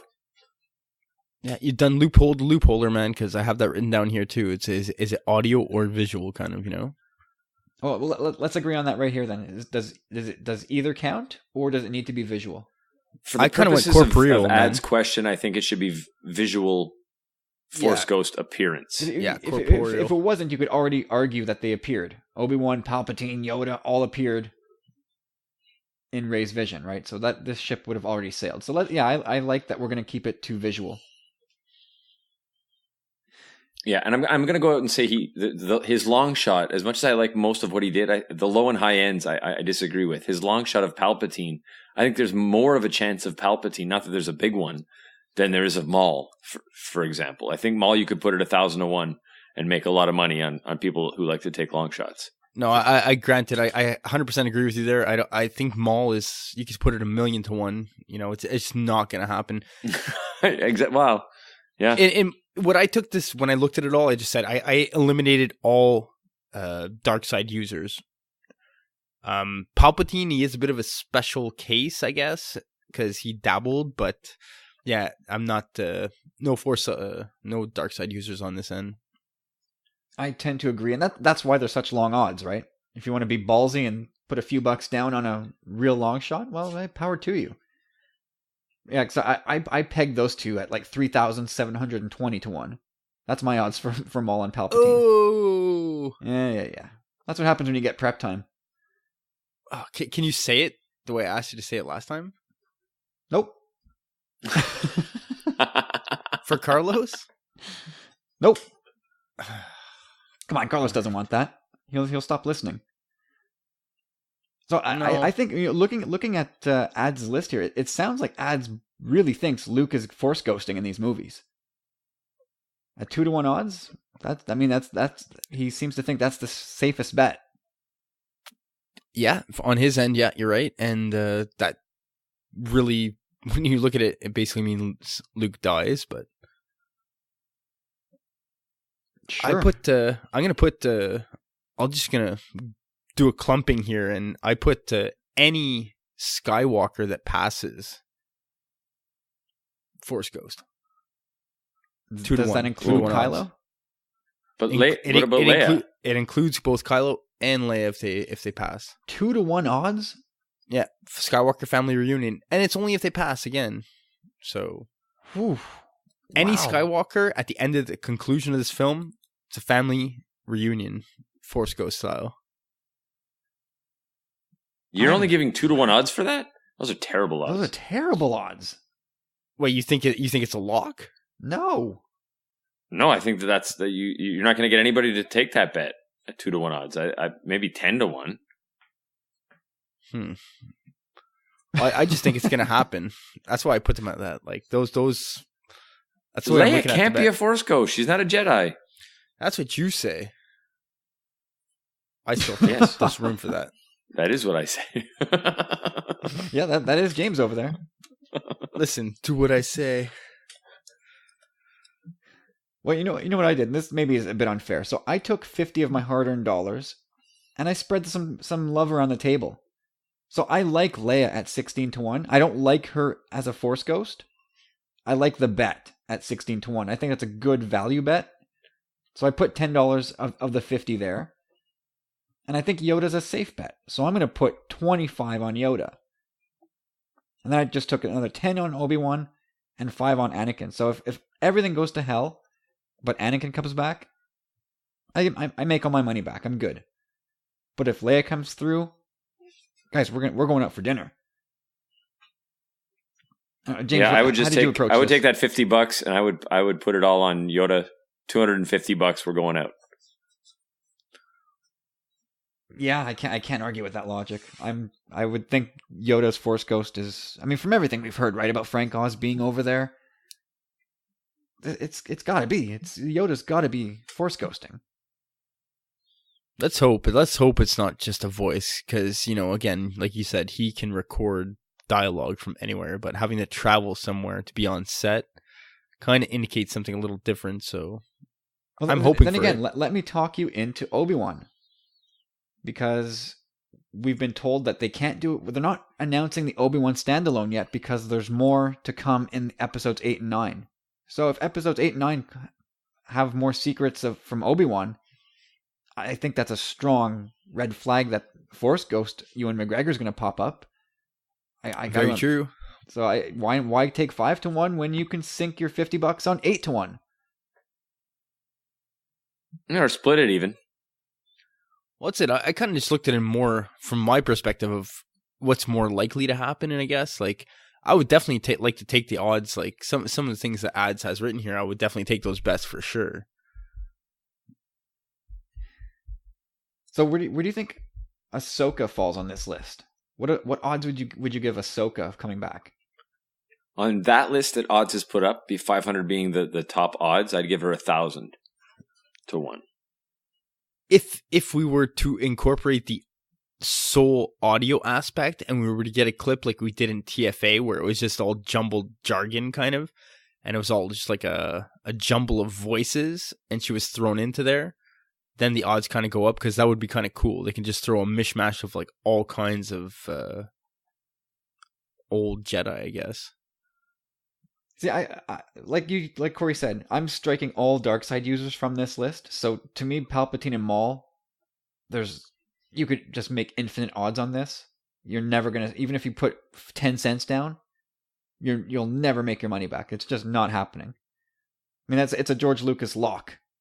Dark side users, Sith cannot Force ghost. Done. We're now Palpatine and Maul not Force ghosting.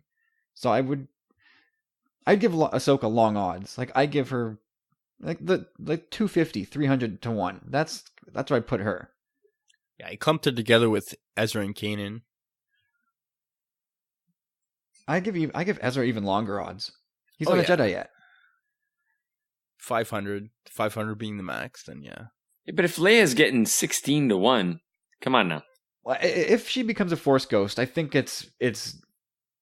Well, I've made my point on this really clear, but I think it's laziness takes over the writers, and they just say, well, yeah, she's a Skywalker and blah blah blah blah blah Force ghost. Yeah. They just Did you just yada yada yada over the good part? I totally yada yada how and why, and they just this will make everybody shed a tear that if Leia's a Force ghost with her brother and her dad on the other side. She did no work to earn Force ghosting, but hell with it. This is lame. We got to do it. Well, again, I'm okay with it as long as they kind of explain it, like you had said, Kyle. Maybe, but there is no explaining it. They can kind of in the film still. You haven't seen 8 or 9. There's still 2 more movies to come. Like maybe again, like you said, like the okay, most sense to me. Hold on. You've said that you want to see it at the very end of 9. Mm-hmm. The last moments of 9.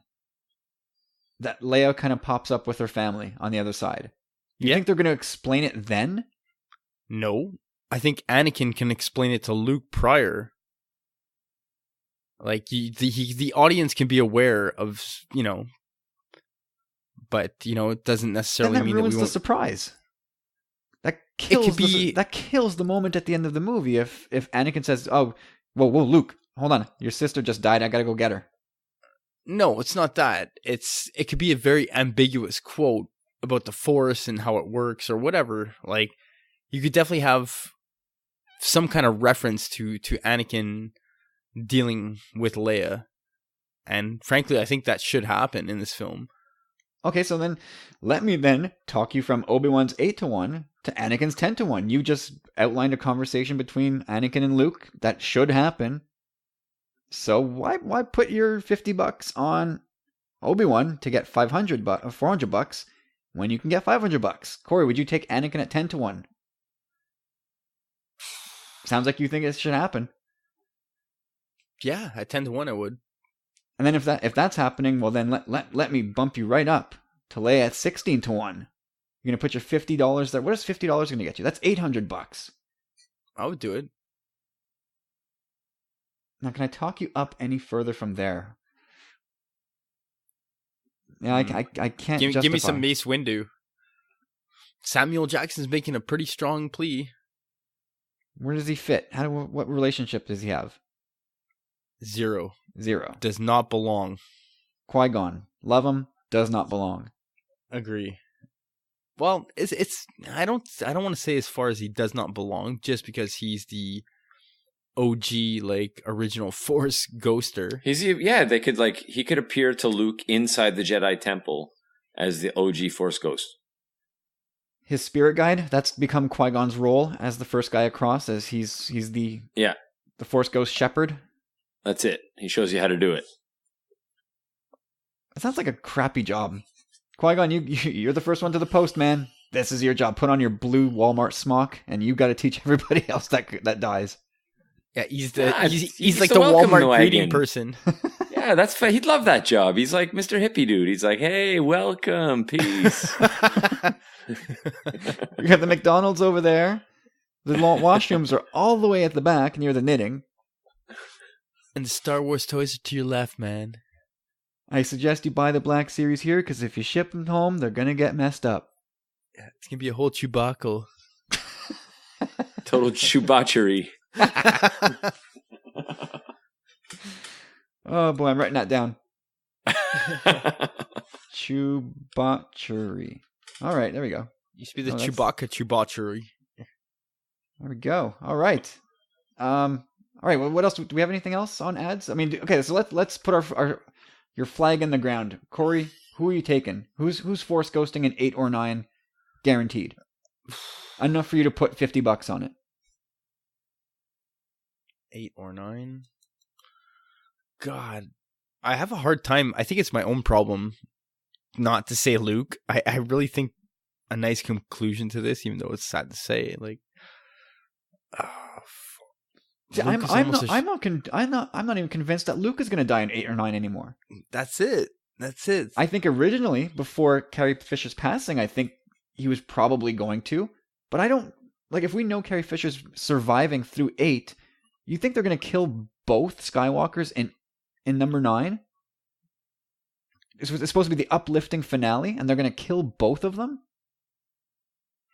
No, you're right. I have a hard time with that. I do. And I'm not saying it can't be great, but man, oh man, I can't. I think what's our reaction going to be if we walk out of 9 and both Luke and Leia just got taken away in the last 2 hours? They can make death not feel like death. They did it with Obi-Wan. His death didn't feel like death. It's true, but still, it's gonna be tough to see Leia on a ship that explodes, and it's gonna be even tougher to watch a lightsaber go through Luke's chest or lop his head off, or No, it'll just chop through his robe that looks vacant, and it'll fall to the ground, and then he'll Force Ghost immediately with a smile and be like, "We got you now." Fooled you. I can't believe we didn't mention fell that. for that, man. That's one of the best scenes. But still, I mean, It's like, oh, here, look, I'll give it back to you. Oh, all right, that's all in Sith Disturbers, the last one. Yeah. I hope Ads got to that. By the way, I'm not He sure. did. Too. I hope not only did he. I hope he didn't. I hope he got to the movie and to our podcast by this point. He's on it. He's working on it. I have faith. Okay, so Corey, have you put your flag in the ground? Oh man, it's pretty hard. I think the lock is Yoda, to be honest. He's like the Force Ghost daddy, so You're gonna put your money in a safe venture. I think if you want to go two ways, I think the safe venture is Yoda. Yeah, you're going The all in. unsafe venture. You're putting $50. $50. Yeah, why not make 5-1 for the lock? I'm that kind of guy.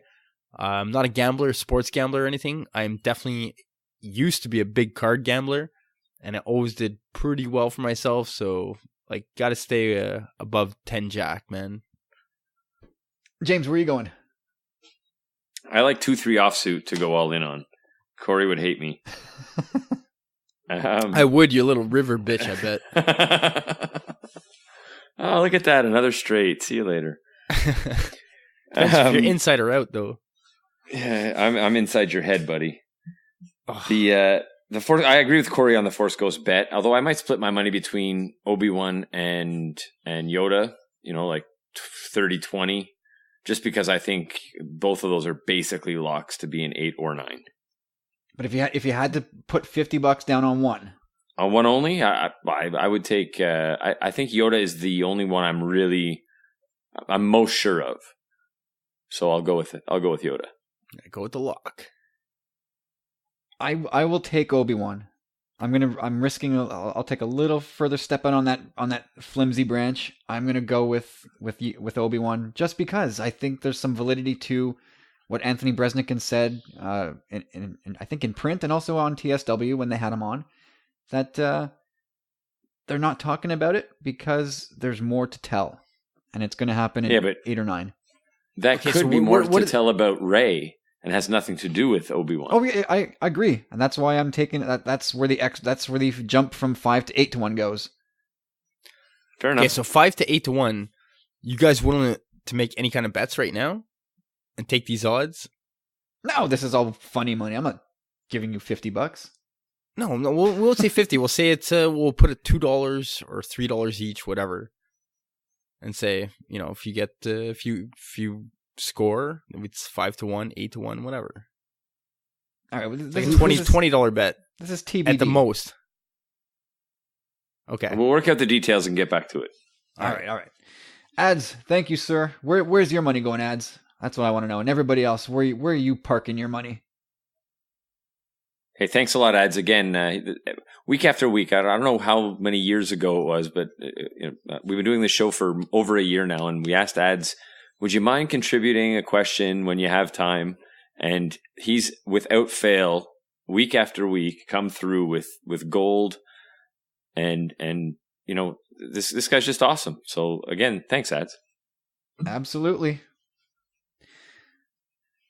All right, and then we're going to move on to our friend Dan Solo, who's got a question for us this week. Another great one, and he was I think living it up in paradise at some point in the not too distant past. So, hello to the chaps at Tumbling Saber. I'm Dan Solo at Star Wars Sucker. My question is, do you think we will see Han Solo shoot first in next year's Han Solo movie? Will they attempt to appease fans who didn't like the changes to A New Hope? Alternatively, will Han shoot second or at the same time? What would you like to see from the character, and what do you think makes sense, taking the latest storyline into account? And Dan thinks that I think they shot at the same time in the latest release of the movie, and I think that's true. Have a great show. I look forward to listening. Dan Solo. So James, what do you think? Is Han going to be a shoot first, second, or at the same time kind of guy? I'm going to go with shoot first kind of guy, because that's what I hope. I think they're going to like avoid the mistake they made in being like too PC and drawing the ire of fandom, and they'll just go back and be more old school, bring that character back to its origin. Since we do have the original character creator writing the script, I'm going to go with shoots first. That's yeah. I don't know what Kasdan ever thought about that. Well, you know, Kasdan didn't write A New Hope. He wasn't involved in that at all. No, but he did create the character, right? Well, George created the character, but Lawrence Kasdan has pretty much taken over. From Empire right through The Force Awakens, it's all Kasdan. So I consider Han Solo Lawrence Kasdan's guy. Corey, what do you think? I like the question a lot. I'm not a fan of the change from the onset. Maybe we'll learn about the change in this movie. I think it almost needs to be addressed in a sense. You know, the change was made. It would be a nice little tongue-in-cheek way of touching back on it anyhow, no matter what they do. But what I do think is going to happen, and I've touched upon this before a couple months ago, I think he's going to learn that he needs to shoot first. Like, you know, he's got a mentor in this movie. So I think that's going to come into play at one point. Like a nice little tongue-in-cheek comment where, like, no, always shoot first, ask questions later kind of deal, you know? Like, yeah, you know, I agree. I have it written down here that I don't think he'll be a shoot first guy right off the bat, like in the opening scenes. I think he'll be a bit more of a doe-eyed, naive guy, a little bit more reluctant to kill. But I think he'll learn over the course of the movie why he needs to be quicker on the trigger in the future. And I think maybe by the end of the movie, he'll be a little bit trigger happy. That's fair. That's my take. So I don't know if that's loopholing it, but I think there'll be a little bit of a deconstruction of the character. I definitely think in the long run it's going to be referenced in this movie as well, though. Like that whole scenario, that whole comment, even if they say it outright, like, you know, Woody Harrelson's character, like grabbing him, like, always shoot first, or whatever it is. Like, well, I think it will be referenced. They're not going to do anything that might come across as disrespectful to George. That's true, but I do think there's going to be a little tongue-in-cheek to this particular issue. I would be surprised if they didn't reference it. I agree with that, but I don't think they'll do it in a way where I don't think they'll give much fuel to the clickbait site saying, "Oh, they took a swipe at George Lucas." What do you mean? Like, this will begin to make things right? And yeah, I think even that is a tinfoil hat thing. I agree. All right, so I mean, beyond that, what would you like to see from the character of Han Solo? What makes sense to you in the standalone movie? So think we're going to meet him as about an 18-year-old, and then it sounds like the movie's going to skip ahead a few years, and he'll be in his mid-20s. So what do you expect? What do you want? I almost see him in a way like this would be so cool. I've told you guys this before. We get some good laughs out of it, but imagine him as a nerf herder, but like the neighborhood cool kid kind of deal, you know? Like, he's been on one planet his whole life. He knows that the galaxy's a big place, but he's been relegated to this one planet and just been the coolest kid around, almost a bully in a way. the hotshot, big mouth, brash boy being the relative term, who at one point in this movie, you know, he's gonna get out there, still be this brash boy, probably be manipulated by someone, and he's gonna get his ass handed to him at one point. Like, he's gonna realize the error of his ways in the sense of how foolish and how, you know, it always happens to the big mouth, you know, like he's gonna get his ass handed to him, and he's gonna get what's coming his way, what's deserving, but he's gonna come back to surprise everyone and become a man in a way. Like, this movie is gonna span, I think it's 4 to 6 years, 6 years, if I'm not mistaken. So that's quite a good time span. 18 to 24, like, those are pretty big years for a guy. Well, don't forget, whatever happens to him in this movie has to align with where we meet him in A New Hope. So no, I agree with that. He can't be a man, like this responsible adult by the end of the standalone movie, because we meet him in A New Hope, and he's a bit of a jackass, right? Okay, let me rephrase it then. I'll say that yes, he does learn a bit of a lesson in the sense, again, that I see him as this really cocky kid that's going to get his ass handed to him, but then in the long run, he has a change of heart. Like, whatever's going to happen with Chewie, he's going to do the right thing, and he's going to make his name instead of, I'll say, becoming a man. Because, again, I have that in my notes as well, that he is in A New Hope still kind of a bit of a goofball in the sense that he's still, you know, a scoundrel, a smuggler. He's selfish. He's selfish, yes, you're right. But I think that, you know, just having Chewie with him, I think Chewie's going to be the thing that helps melt his heart. Like, picture this at one point in this movie where, you know, Chewie doesn't like him, he doesn't like Chewie, and they're kind of stuck together almost in a way, and Chewie needs him, and, you know, it's almost like having your dog beside you. Like he takes care of Chewie. He's going to help Chewie out. We know that. Chewie owes him a life debt. So that whole scenario right there is you're gonna see the soft spot within Han Solo right there, you know, and it's gonna kind of be the genesis of things, you know. Like, I don't think Mark at TSW had said something recently where in the past we've always heard that Han Solo was smuggling spice, which is a drug in the Star Wars universe, more or less, and you know, they even cite it in the film as to, like, you know, oh, we don't need someone dropping their shipment as soon as it's a sign of first Imperial activity or whatever.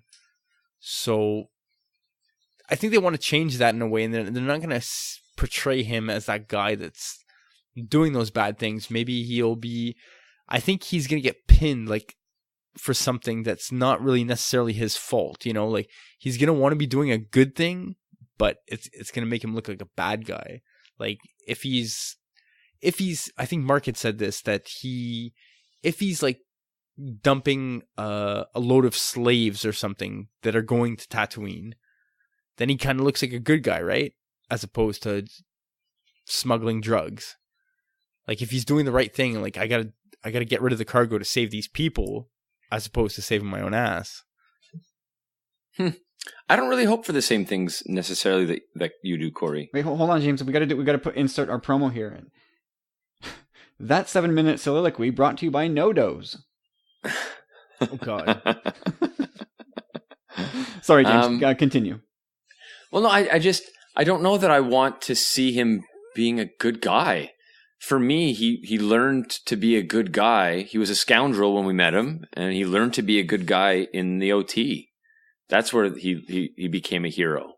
So I don't know that I want to see him learn to be a good guy or start out as a good guy. I think I want to see a scoundrel. I feel sort of like the OT was Luke's story, and so he was like Indiana Jones, but in the classroom mode in those stories, while Luke got to have his adventures. And now, like, seeing his solo movie, pun intended, his spin-off movie, is like seeing Indy, like, in the field. Like, we get to see the adventures. Like, we've heard the legend, and like, now we get to see what it's made of. And I hope it's full of, like, scoundrelism and double crosses, and, like, I hope I don't know that I want him to be like a good guy underneath it all to start. I don't think. Well, you know what it could be too. Like, think of it this way: like, he does have that kind of heart of gold in a way. Like, he is very naive. Like, again, he's very cocky, brash, all that stuff, but naive. So by the end of this movie, like, he kind of comes to realize that what it takes is to kind of, like, I don't think this movie's going to be a great one for him. I think he's going to have a lot of tragedy in this movie as well. So, like, he's going to get screwed over by a lot of the people that he thought cared about him. So I see where you're coming from in that regard. And maybe he takes that to heart and says, like, by the end of it, you see him almost as he made his name, but he's a broken man because of that. Well, I think he's going to get, I think for sure we're going to see, the constant in Han's life is that he's cocky, he's a bit defiant, and he's got a lot of smartass to him. So I think for sure that's going to be part of his repertoire. I think the heart of gold thing, that might be there. You have to, the arc has sort of got to be this full circle thing for the character, right? He dies doing the right thing. He might start doing the right thing. And in between, that's it. He gets burned so hard in this movie that, like, he just goes to this life of crime or whatever. I think he's going to learn what it takes to be on his own as a smuggler. I think he's going to maybe do some things he wouldn't have done. But the cockiness, I think this movie is going to be a lot about his cockiness. And I'm reminded of one line from A New Hope, when him and Luke are on the Falcon and they're shooting at those 4 TIE fighters that take off after them from the Death Star. And Luke gets one, he's like, I got him! And Han says, great kid, don't get cocky. And the look on his face, and I might be reading too much into it, I probably am, but the look on Ford's face at that point tells me that he's speaking from experience. Like, that's a perfect playback. Like, that's another line of dialogue that could be played within this film and be, like, totally tongue-in-cheek. Like, in reference to Han, like Woody Harrelson's character telling him that, Yeah. Yeah, I think this movie's got to build him into the character we meet in A New Hope. The selfish, cynical, sarcastic jerk. But ultimately the guy who, there's got to be a bit of good to him. In A New Hope, he turns around. There does, and he has to be likable. Like, they can't just rest on the fact that he's popular now. Like, they have to keep him likable. So I don't doubt that the heart of gold is under there. The guy we meet at the beginning of A New Hope is worldly and maybe jaded, and maybe bitter. That's exactly the word, jaded.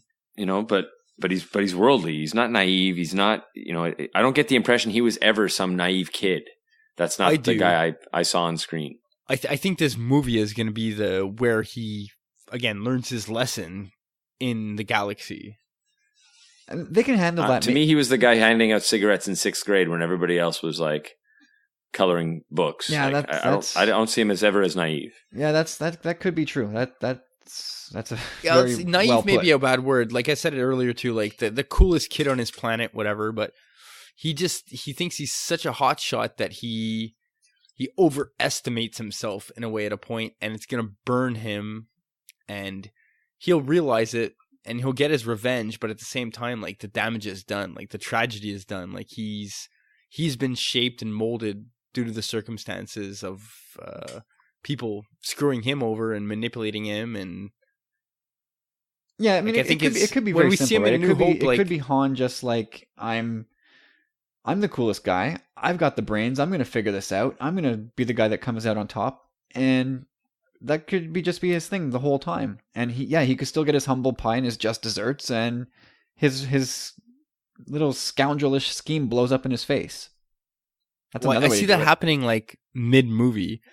I see his whole world falling apart at one point in this movie, and then him coming back to really have the last word.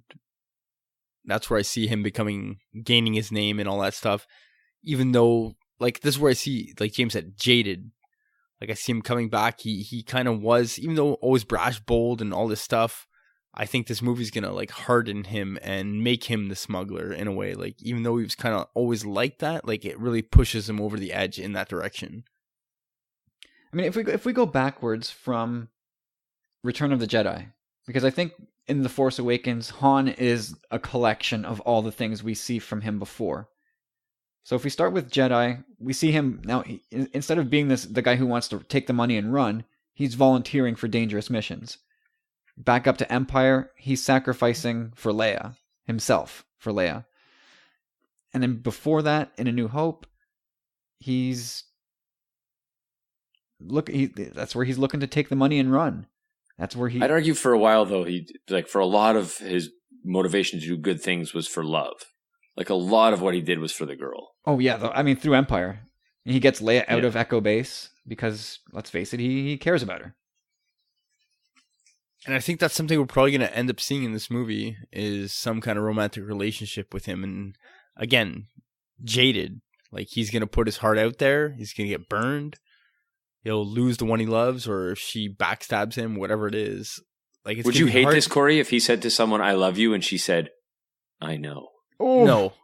No. It would be the opposite. No. It would be the opposite. That's why he would never say it.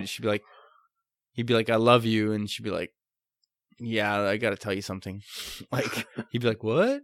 Like puppy dog. Like that could be the moment, right? You could see Han, and let's say I don't know if Emilia Clarke is the love interest. It seems to be the right age and the right fit for that character. Let's say they're getting close, and it's the moment where he's about to say "I love you," or maybe he does get to that point, but that's the point where she picks his pocket and everybody else turns on him at the same time, and then they just strand him with nothing.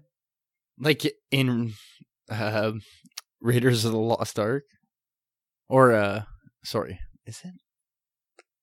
Oh no, that's Elsa from Crusade, The Last Crusade.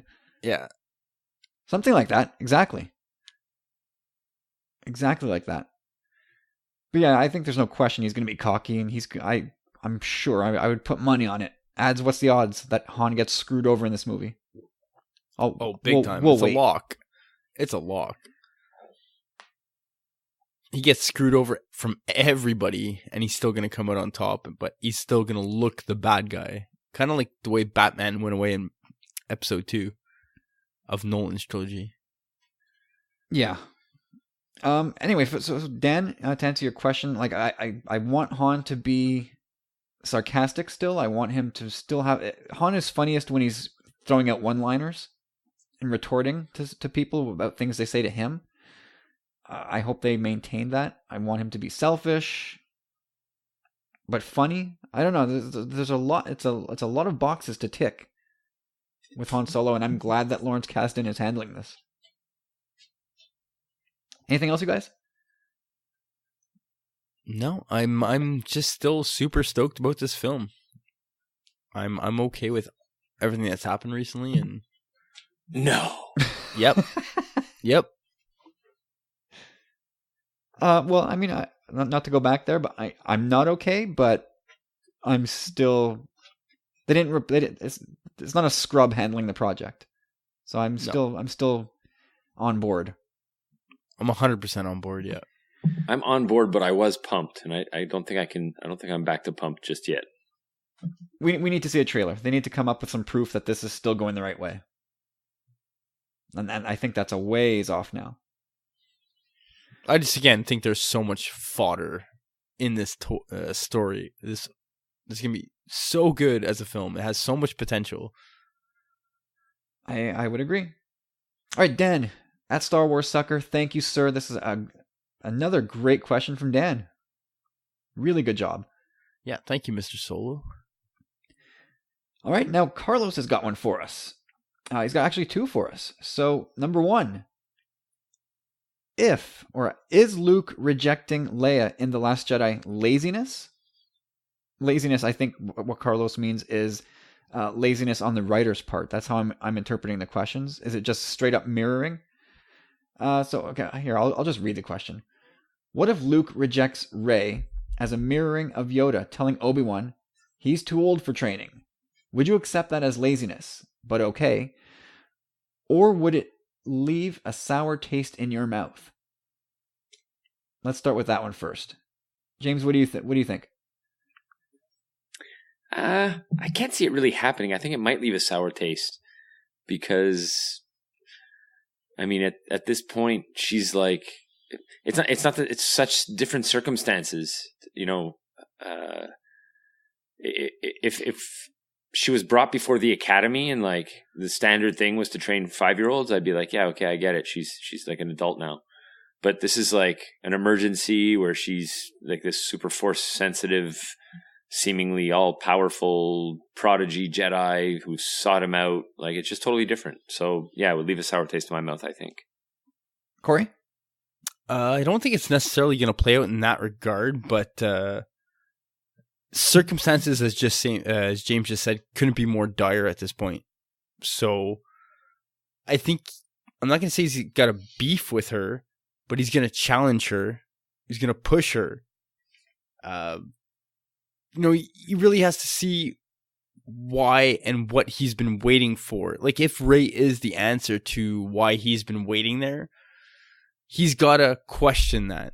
He's got to push that. He's got to, the circumstances are dire again. Like, he can't just say like, okay, well, you're here and I'm just going to go with it. Like, he's got to have some kind of like, yeah, are you the one? Like, he's going to do like some shady stuff. He's not going to be like this, hey, I'm Luke Skywalker, pleased to meet you. Like, he's probably going to be like a bit of a dick, trainer, master guy, and a guy, it's a common theme in Star Wars. You see Yoda with Luke, as mentioned, Kanan, Sabine. Kanan's like a father to Sabine. It must have been harder for him in the trials of the Darksaber. It must have been hard for him to be that way with her, but he was very hard on her. And she had a hard time with that, but it made her stronger. See, I think we have to look at the reasons. We don't know Luke's reasons ultimately yet. But with Yoda, I think he's reluctant to train Luke out of Jedi dogma. You're supposed to train these kids when they're tiny. So that's already a strike against Luke. He's just too damn old, and the rules say that I can't really train him. Or fear that history would repeat itself. Luke and Anakin following Daddy's footsteps.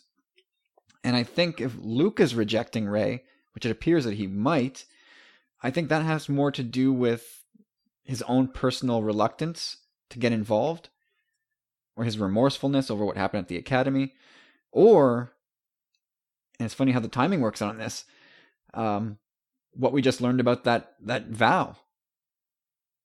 Maybe he can't train her. The rules say I took this vow, so Rey, you're here, but I can't do anything with you. It doesn't make any sense, man, for him to be on that first, I'm so convinced he's waiting for her. Like, if he's there waiting for, why would he be at the first Jedi temple? There's got to be, he could have taken that vow or whatever just to, it's not, I don't think it's a permanent thing anyhow. It's all circumstantial or situational. Yeah, I suppose. Well, you know what? I think with the vow, I think you just don't get to walk away when you feel like you've done your time. I think somehow there needs to be some sort of sign, or somebody has to release you from that vow. And it's pretty evident when someone hands you the lightsaber of your father that was given to you 30 years ago that your hand was holding. Pretty significant. That could be the sign. But anyway, I think it can be okay for Luke to reject Rey, because I don't think the reasons would be the same. I'm sure somebody would run with it as, well, they're mirroring Empire too closely. See, the Master doesn't want to train. But I think depending on the reasons, it could work. Yeah, depending on the reasons, that'd be my caveat as well. Well, I definitely think that again, maybe we won't say he's reluctant to train her, but he's definitely reluctant's a good word, because he's got to question everything again. Like, he's been there that long, he can't just be all laxy-daisy about it, Like, he's got to. Well, he's got to make sure. He's got to make sure she's the one. If he's lost a whole crew of Jedi trainees, he's probably not enthused about the idea of maybe losing them again. It's probably too heart-wrenching. Why is he there? Like, it's. Anyhow, like, either way, like, I think he's not going to be. I don't think he's going to say, like, oh, I can't do this, I can't do this. Like, it might be like that a bit at first, but whatever the case is, he's not going to pamper her. He's not going to be No. easy on her. No, Jedi training's not easy. It's not supposed to be. It never has. From everything we've seen of it, from Rebels, Clone Wars, and the movies, it's not easy. It's grueling. So it's not going to be a cakewalk for Rey, even though she might be supremely powerful and should pick this stuff up quickly. I mean, we saw in the trailer where it seems like she's struggling. Anyways, my final answer, I think you guys agree, is just it can work. But if Luke says I'm not training you because you're too old, I will be pissed. Yeah, me too. 100% agree on that. Couldn't agree more. All right, so Carlos' second question, carrying on. Also, if you could have an X-Wing or a TIE Fighter, the good versus bad narrative notwithstanding, which would you choose and why? Thanks, and have a great show. Thank you, Carlos. So we'll continue. James, what are you picking and why? Oof. It's actually, I found it pretty tough. I don't know if you guys had a slam dunk on this, but I eventually leaned towards the X-Wing, and probably, if I'm honest with myself, solely because I can't detach the good and evil associations, and so I'm just more prone to want the X-Wing because they're both so cool. And frankly, I think the TIE Fighter would be easier to park. Yeah, probably. So I don't know. I just, there's something about being the good guy in the jumpsuit in the X-Wing that my child's mind won't let go of, and so that's my answer. That was my easy answer, like right off the hop. X-Wing, what the hell? How is this even a question? Until I got to thinking about loopholes. So, I mean, first of all, with the X-Wing, it's got 4 guns. I know which 2. TIE Fighter you're taking. You do? All right, well, we'll see. We'll see. But I'm still an X-Wing guy. It's got 4 guns instead of 2. It's got the proton torpedoes. You get an R2 unit for long rides. You get a little bit of company. Maybe you guys can somehow play games together on the computer. That's cool, right? Shields, hyperdrive. They got a little storage cubby in the back for your junk. I think that's all things the TIE Fighter doesn't have. But then comes the loophole.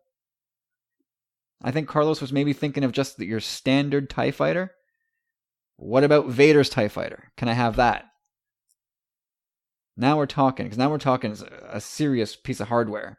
Or maybe even Kylo's. That's what I thought you were going to say. There we go. I mean, is that going to be classified TIE Fighter? It looks like it. But that looks like a badass ship. It's so funny you're saying this, man. Honestly, I have this written in my notes. I thought the exact same thing. He strictly said TIE Fighter, Kyle. So Are you preventing the loophole? This is amazing. I am quenching the loophole. I said in my notes I have asterisks, no loopholes. I need to stay on Carlos's good side. Want to be able to sing along in my car. That's my notes right now. It's been forbidden, by the way. You're not allowed to sing along anymore. Well, that's why I'm staying within the parameters of his question and not trying to loophole it. I'm still taking the X-Wing. Oh yeah. I think in the end the only upside for the TIE Fighter is you got more headroom in there. You might even be able to stand up. There's some scenes in Rebels, right? Where I think they had stuffed Kanan and Ezra, and there was like 3 or 4 of them in the cockpit of a TIE Fighter. So you could conceivably get up in a TIE Fighter and stretch your legs a bit. Whereas in an X-Wing, you're stuck, man. You're no shoulder room, no leg room. You can't man spread. That's tough. That's the biggest disadvantage, man. You can't go on long trips in an X-Wing. Like you can't even. Does. You could lie down, and that's about it. Like I don't even know if that X-Wing seat reclines. Like if that could recline, then maybe. Oh, it does. Let's just say it does, because you need that in the bare minimum. I mean, it's a rebellion ship. It's not supposed to be a luxury thing. But still, the X-Wings were more or less a response to the TIE Fighter in a way, or special waves of TIE Fighter. Like my main answer why I choose an X-Wing, TIE Fighters are more maneuverable. They're faster by a little bit, not much, maybe like a 10% margin. The thing is, they're meant for mass production. Yeah, they're cheap. They're cheap, and again, they're like the 1997 Chevy Cavalier. Exactly. But the main problem, again, is no shields. 0 shields. It's just a mass production vehicle. And the X-Wing, I think it's like the MiG versus the F-14 exactly Tomcat. Exactly. That's what I have in my notes, bro.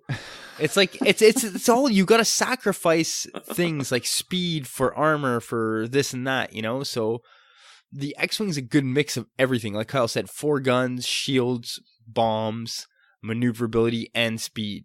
So for that reason, it's going to debut in Rebels Season 4 for the first time.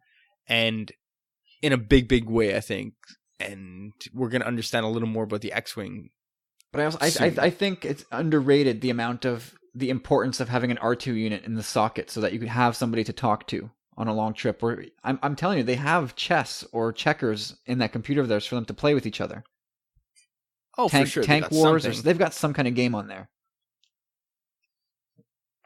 No doubt. So are we all X-Wing? Yep. Yeah, we're all good guys. We come on, be honest. You guys couldn't do it either. There's no advantage to aesthetically. I like the TIE Fighter better. Even sound wise, I think I like the TIE Fighter better. But there's no advantage. You better hang your hat on that peg, buddy. Well, I never said anything about the X-Wing. It's always been R2 versus, but well, if like Kyle said, if Vader's TIE Fighter had an astromech accompaniment, I would be a lot closer to going with Vader's TIE Fighter if that were a choice. Like, if we're going straight up, like I said, straight up TIE Fighter, you're kind of locked in there. Like TIE Fighter variables, like the Inquisitor's TIE Fighter is pretty cool. Vader's TIE Fighter, Interceptors are an advanced model that have shield, speed, and like higher agility, all that stuff. So I stuck to the parameters just because, again, I want to stop mouthing along and I want to be able to sing out loud. Yeah, all right. Well, there you go. We are all X-Wing guys. I think way back, I forget what episode it was, but I think did ads or somebody asked us our favorite ship, and X-Wing was my answer then. So it's no surprise that I'm sticking to that now. But Carlos, thank you again, sir, and we'll be in touch about our trip to Smoke Meat Pete's later this week. You better be there, man. We'll let you know when that's happening. You better be. Whoa, what are you guys doing? I want to save some smoked meat for us. Just kidding, Carlos. I hope you can make it, man. Smoking Pete Bavaro's got all the smoked meat in the world. No worries there. Yeah. So thank you, Carlos. And we're gonna end the show with our good friend down south. Don't mess with Texas. It's Bradley, and he's got a couple questions for us this week, as has become his tradition. So this week's questions are short and sweet. What is your favorite line from The Force Awakens? Mine is Han's, "That's not how the Force works." I use it all the time with my daughters. They giggle. So he's got a second question. We'll get to that in a minute. Corey, what is your favorite line from The Force Awakens? Yeah, I don't know, man. I'm kind of on the same page as Bradley in a way. Like, that was really like... That was one of the scenes. That's a standout. I mean, let's face it. That's a standout line. I like Poe a lot too, but it's hard to choose one in particular because you want to go with the drama or the comedy. But that's one that, you know, it's one of the last things Han says. So I like that.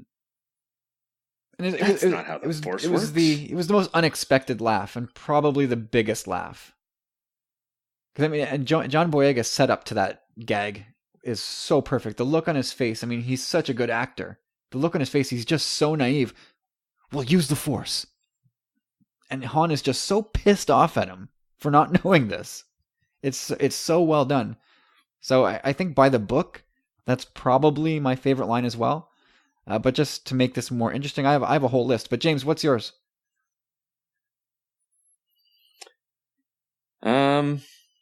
Shoot. I had the web page open to a list of them. And, I've closed everything down. And I also lost you guys' audio for a while and thought I got kicked off the pod. So I'm glad to know that I'm still here. But Kyle, go ahead and answer this one while I bring back up my list. All right, so I've got, like I said, I got a bunch, but they're all of the very short variety. So Han, this is just after they take off from the Rathtars, and Han is leaving the Falcon's cockpit. And if you have to listen for it, but he kicks BB-8 out of the way, and you hear "Move, ball." I love That's that. a good. I totally remember that. I didn't pick that up until I think much later. "Move, ball." I also love Han when he says, "This is on the ship, the Aravana." When he's talking about talking his way out of it, Chewie sort of shuts him down. Yes, I do every time. Yeah. Yeah. I love that because by the end of the movie, he doesn't talk his way out of it. Rey and the Jakku assault. It's when they kind of get shockwaved by that TIE fighter blast, and you see Finn flat out on his back, and he looks like he might be dead. And Rey kind of crawls over to him, wakes him up. Finn's the one that wakes up, Finn is thinking that he's the one that's in charge. He's the one doing the rescuing. And he looks at Rey and goes, "Are you all right?" And she just looks back at him and goes, "Yeah." Yeah, that's so good. So true. That was a good laugh too. I got a good one. I've got a bad feeling about this. Oh, get out of here! Come on, it had to be done. I'm gonna put mine on a quote that's maybe less remarkable, but I think is gonna be super meaningful down the road. When Maz says to Finn, "If you live long enough, you see the same eyes in different people." I left that one off because I knew one of you two guys would hit it. Yeah, there's more to that line than we know so far from one movie. And that is a great line. I don't think there is, to be honest. I always think it's just a sign of Maz's wisdom. Yeah, I know you don't. That's why I can't wait to be right about that. Oh yeah, it's almost betting time. A lot of bets going around tonight. Yeah, I'm in a betting mood now. Maz has one of for the guy who said earlier, I'm not really a betting guy. A sports betting guy, but when I know I'm right, I'm right. Fair enough. Maz has another one of my favorite lines, and it's when they first meet in her bar, and they're kind of describing what's going on, and she looks at Han, and she's got this big grin on her face. She goes, "Ha! You're right back in the mess." She seems to enjoy the fact that he's up shit creek again. That being the case, what do you think the chances Maz plays a cameo in Han Solo movie? We talked about this. We didn't. I think you brought it up, and we're like, "Holy, she needs to be in the Han Solo movie." I don't know if she will be. Yep. We got to see that crush develop on Chewie. True. But yeah, I think we would have heard by now if Lupita Nyong'o was involved. Why? They just hired their director this week. Well, we don't know about rewrites. We know about reshoots. My last one on the list is Kylo Ren. After I forget, Mitaka is the officer's name, and he looks at anything else. Oh no, it's before that part. He goes, tells Kylo Ren that they took off on a freighter. And he just sort of glances over his shoulder. A droid stole a freighter? I like that. Anything else? There's because it's the right Chewie, thing we're to home do line. Yeah, we're home. That was pretty classic. Yeah. Yeah, because it's the right thing to do. That's a pretty good gag too, because Finn's full of it. I mean, it is the right thing to do, but his ulterior motive that Poe sniffs out right away. You need a pilot. Yeah, I need a pilot. Yeah, those two had a great comedic rapport together in the brief scene together. Yeah, they were great. Yeah. This is a good one. I'm looking at a list right now, actually. This is a good one from Maz. I assume you need something desperately. Yes, that is a great line. That's a great call. And again, this is stuff that we should see. We should see Han Solo on his hands and knees begging Maz for a ship, begging Maz for some cash or weapons or something. Place to hide. I think that would be a good one. Maz, you got to hide me somewhere. You're Han Solo? I used to be. Tell that to the Kanji Club. Okay, and on to Bradley's second question. Where is that now? Here we go. Second question. Do you think we will lose anyone, main characters in The Last Jedi? I say no, mirroring The Empire Strikes Back. May the Force be with you always. Cheers, Bradley. Bradley, thank you again for 2 more smoking hot questions. And James, what do you think? Are we going to lose any of the main characters in The Last Jedi? Well, I'll go out of my way to thank Bradley for asking great questions again this week. And I'm not going to offend our contributing listener by disagreeing with him. So, no, I don't think anybody's going to die, mirroring episode 5. I think that's reasonable. Corey? Yeah, to be honest, I can't see any of the main characters dying in this film. The only character I could really see dying, but, we've really been led to believe otherwise, which I still think we might. There's a small possibility we might get surprised, but the only character I could see fitting dying in this film would be Leia somehow. Yeah, me too, but they told us not happening, so I'm believing it.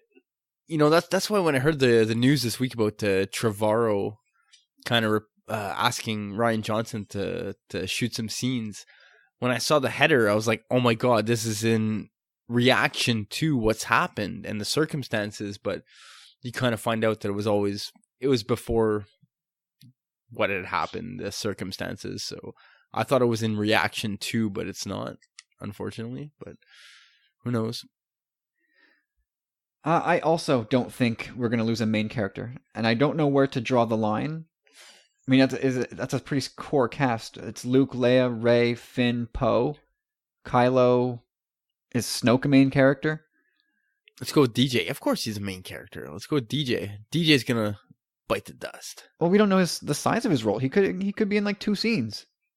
He's going to take one for the team. Is Phasma a main character?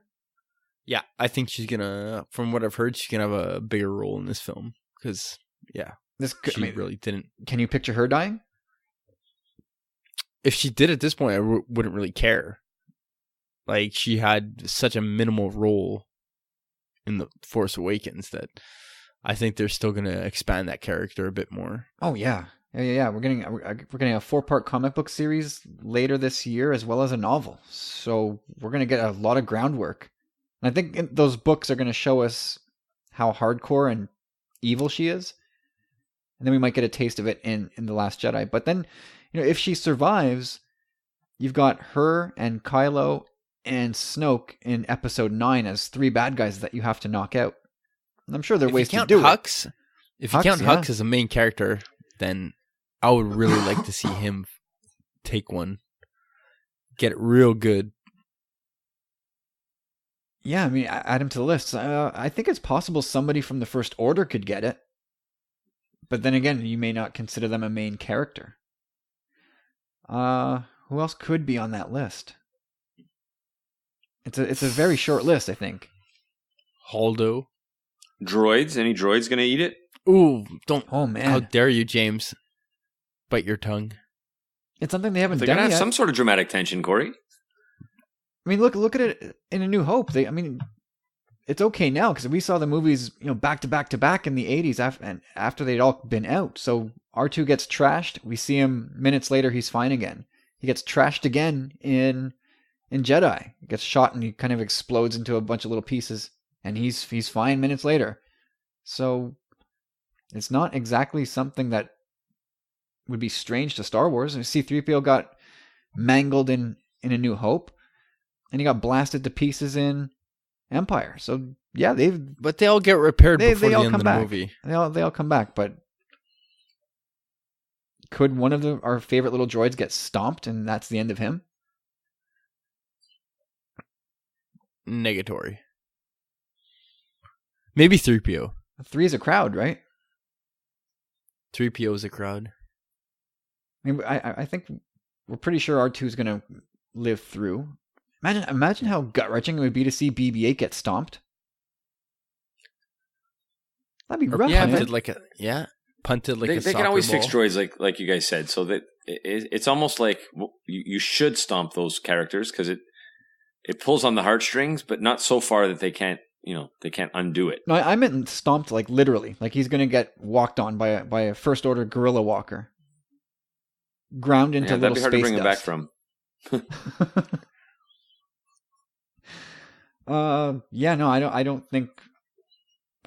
Without stretching the definition of main character, I don't think we're gonna lose somebody in episode 8.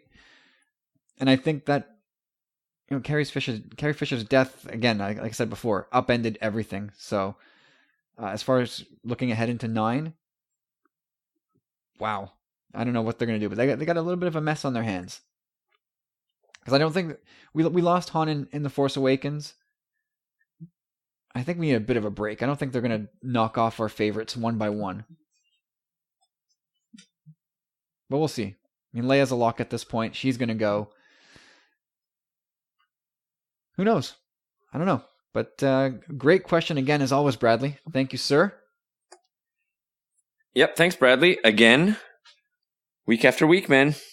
The listeners lately have been doing such an awesome job. I'm so happy about all the questions that we're getting. It's so much fun. It adds so much to our conversation. Oh, I see what you did there. I did it. It really does. I love getting these because you never know when they're going to come or what's going to be in them. Sometimes you get a late entry and it's you got to cram a little bit and you got to think on your feet. I love it. I love getting these questions. And the best part about that is because us as well, we're always thinking of questions to ask one another. So when someone else brings something to the table, you're like, wow, man, like, it's awesome. It's true. You mull so many things over in your head and it's like, oh my God. And then you look at something from a whole new point of view and you're like, Jesus, yeah, you're right. You remember when you were with the Beatles? Yeah, Chris, I do. That was awesome. Yeah, man, that was awesome. Oh, man, God bless Chris Farley. Holy moly. All right, everybody, that is it for episode 81. Ads, Bradley, Carlos, Dan Solo, thank you all so much for the questions. Stupendous job this week. As you can see from your little time counter there, we really went deep this week, so hope you guys got your money's worth.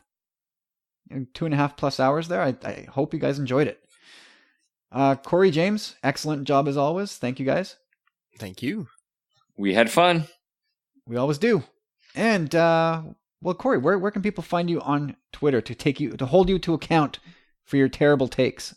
All right, it's Chop Rules the Seas with a Z. No, it's actually Chop Rules the Sea. Chop Rules with the Z. Come on now. Oh man! And James, where can people find you? Still at Tommy Bombadil 1. That's with a 1. Numerical 1. Yep. Not WAN like Obi-Wan? Not that kind. Different. I wonder if it should be that. Maybe it should be that. It should be that. Well, you know what? I'm going to fire the guy who built the account for me. Yeah, what super lazy. It's so funny. I was thinking about that the other day. He's a major asshole. Loser. Yeah. It should have been Tommy Bombadilio. Wow. You only have yourself to blame, buddy. Yep. And don't forget, everybody, we have that new Facebook group up for the Star Wars Commonwealth. We're going to try and pull in members from other Commonwealth shows and try and get everybody into one happy room and just kick things around and build that community further. And also, StarWarsCommonwealth.com, you'll go over there and you'll see that we've added a 7th member to the show, the amazing San Diego Sabres radio podcast. Great show. These guys have jumped in 2 feet with the Commonwealth, and I think we're much stronger for it. Again, if you want to be like Ads and leave us a 5-star review on iTunes or your social media or your podcasting platform of choice, we'd be ever so grateful. Be like Ads. Be like Ads. That is sage advice. I think that should be a line in episode 8 from Oz. I think it's a missed opportunity if they don't put that in there.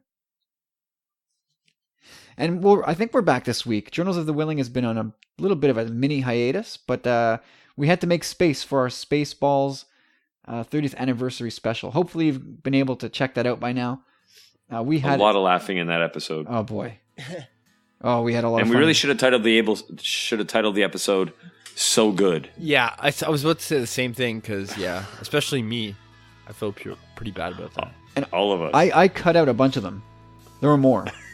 I think I cut out 3 or 4 at least. Oh, and I took some out too. So there were. Imagine. I think you took out a whole bunch of other things too. I did. I took out a whole segment about the kangaroo Daniel court. Day-Lewis. I don't know what Corey's talking about over there. Daniel Day-Lewis. We cut it out. Oh yeah, we did talk about Daniel Day-Lewis, and we cut that out. Yeah, didn't belong. Yep. Nope. Strangely enough. All right, everybody. Thank you so much for listening. Journals of the Willing should be back this week. I have no idea what's going to be on the docket, but it'll probably be Star Wars related. That much I think I can promise you. So have a good week, and we'll talk to you later.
Watching you walking away from me.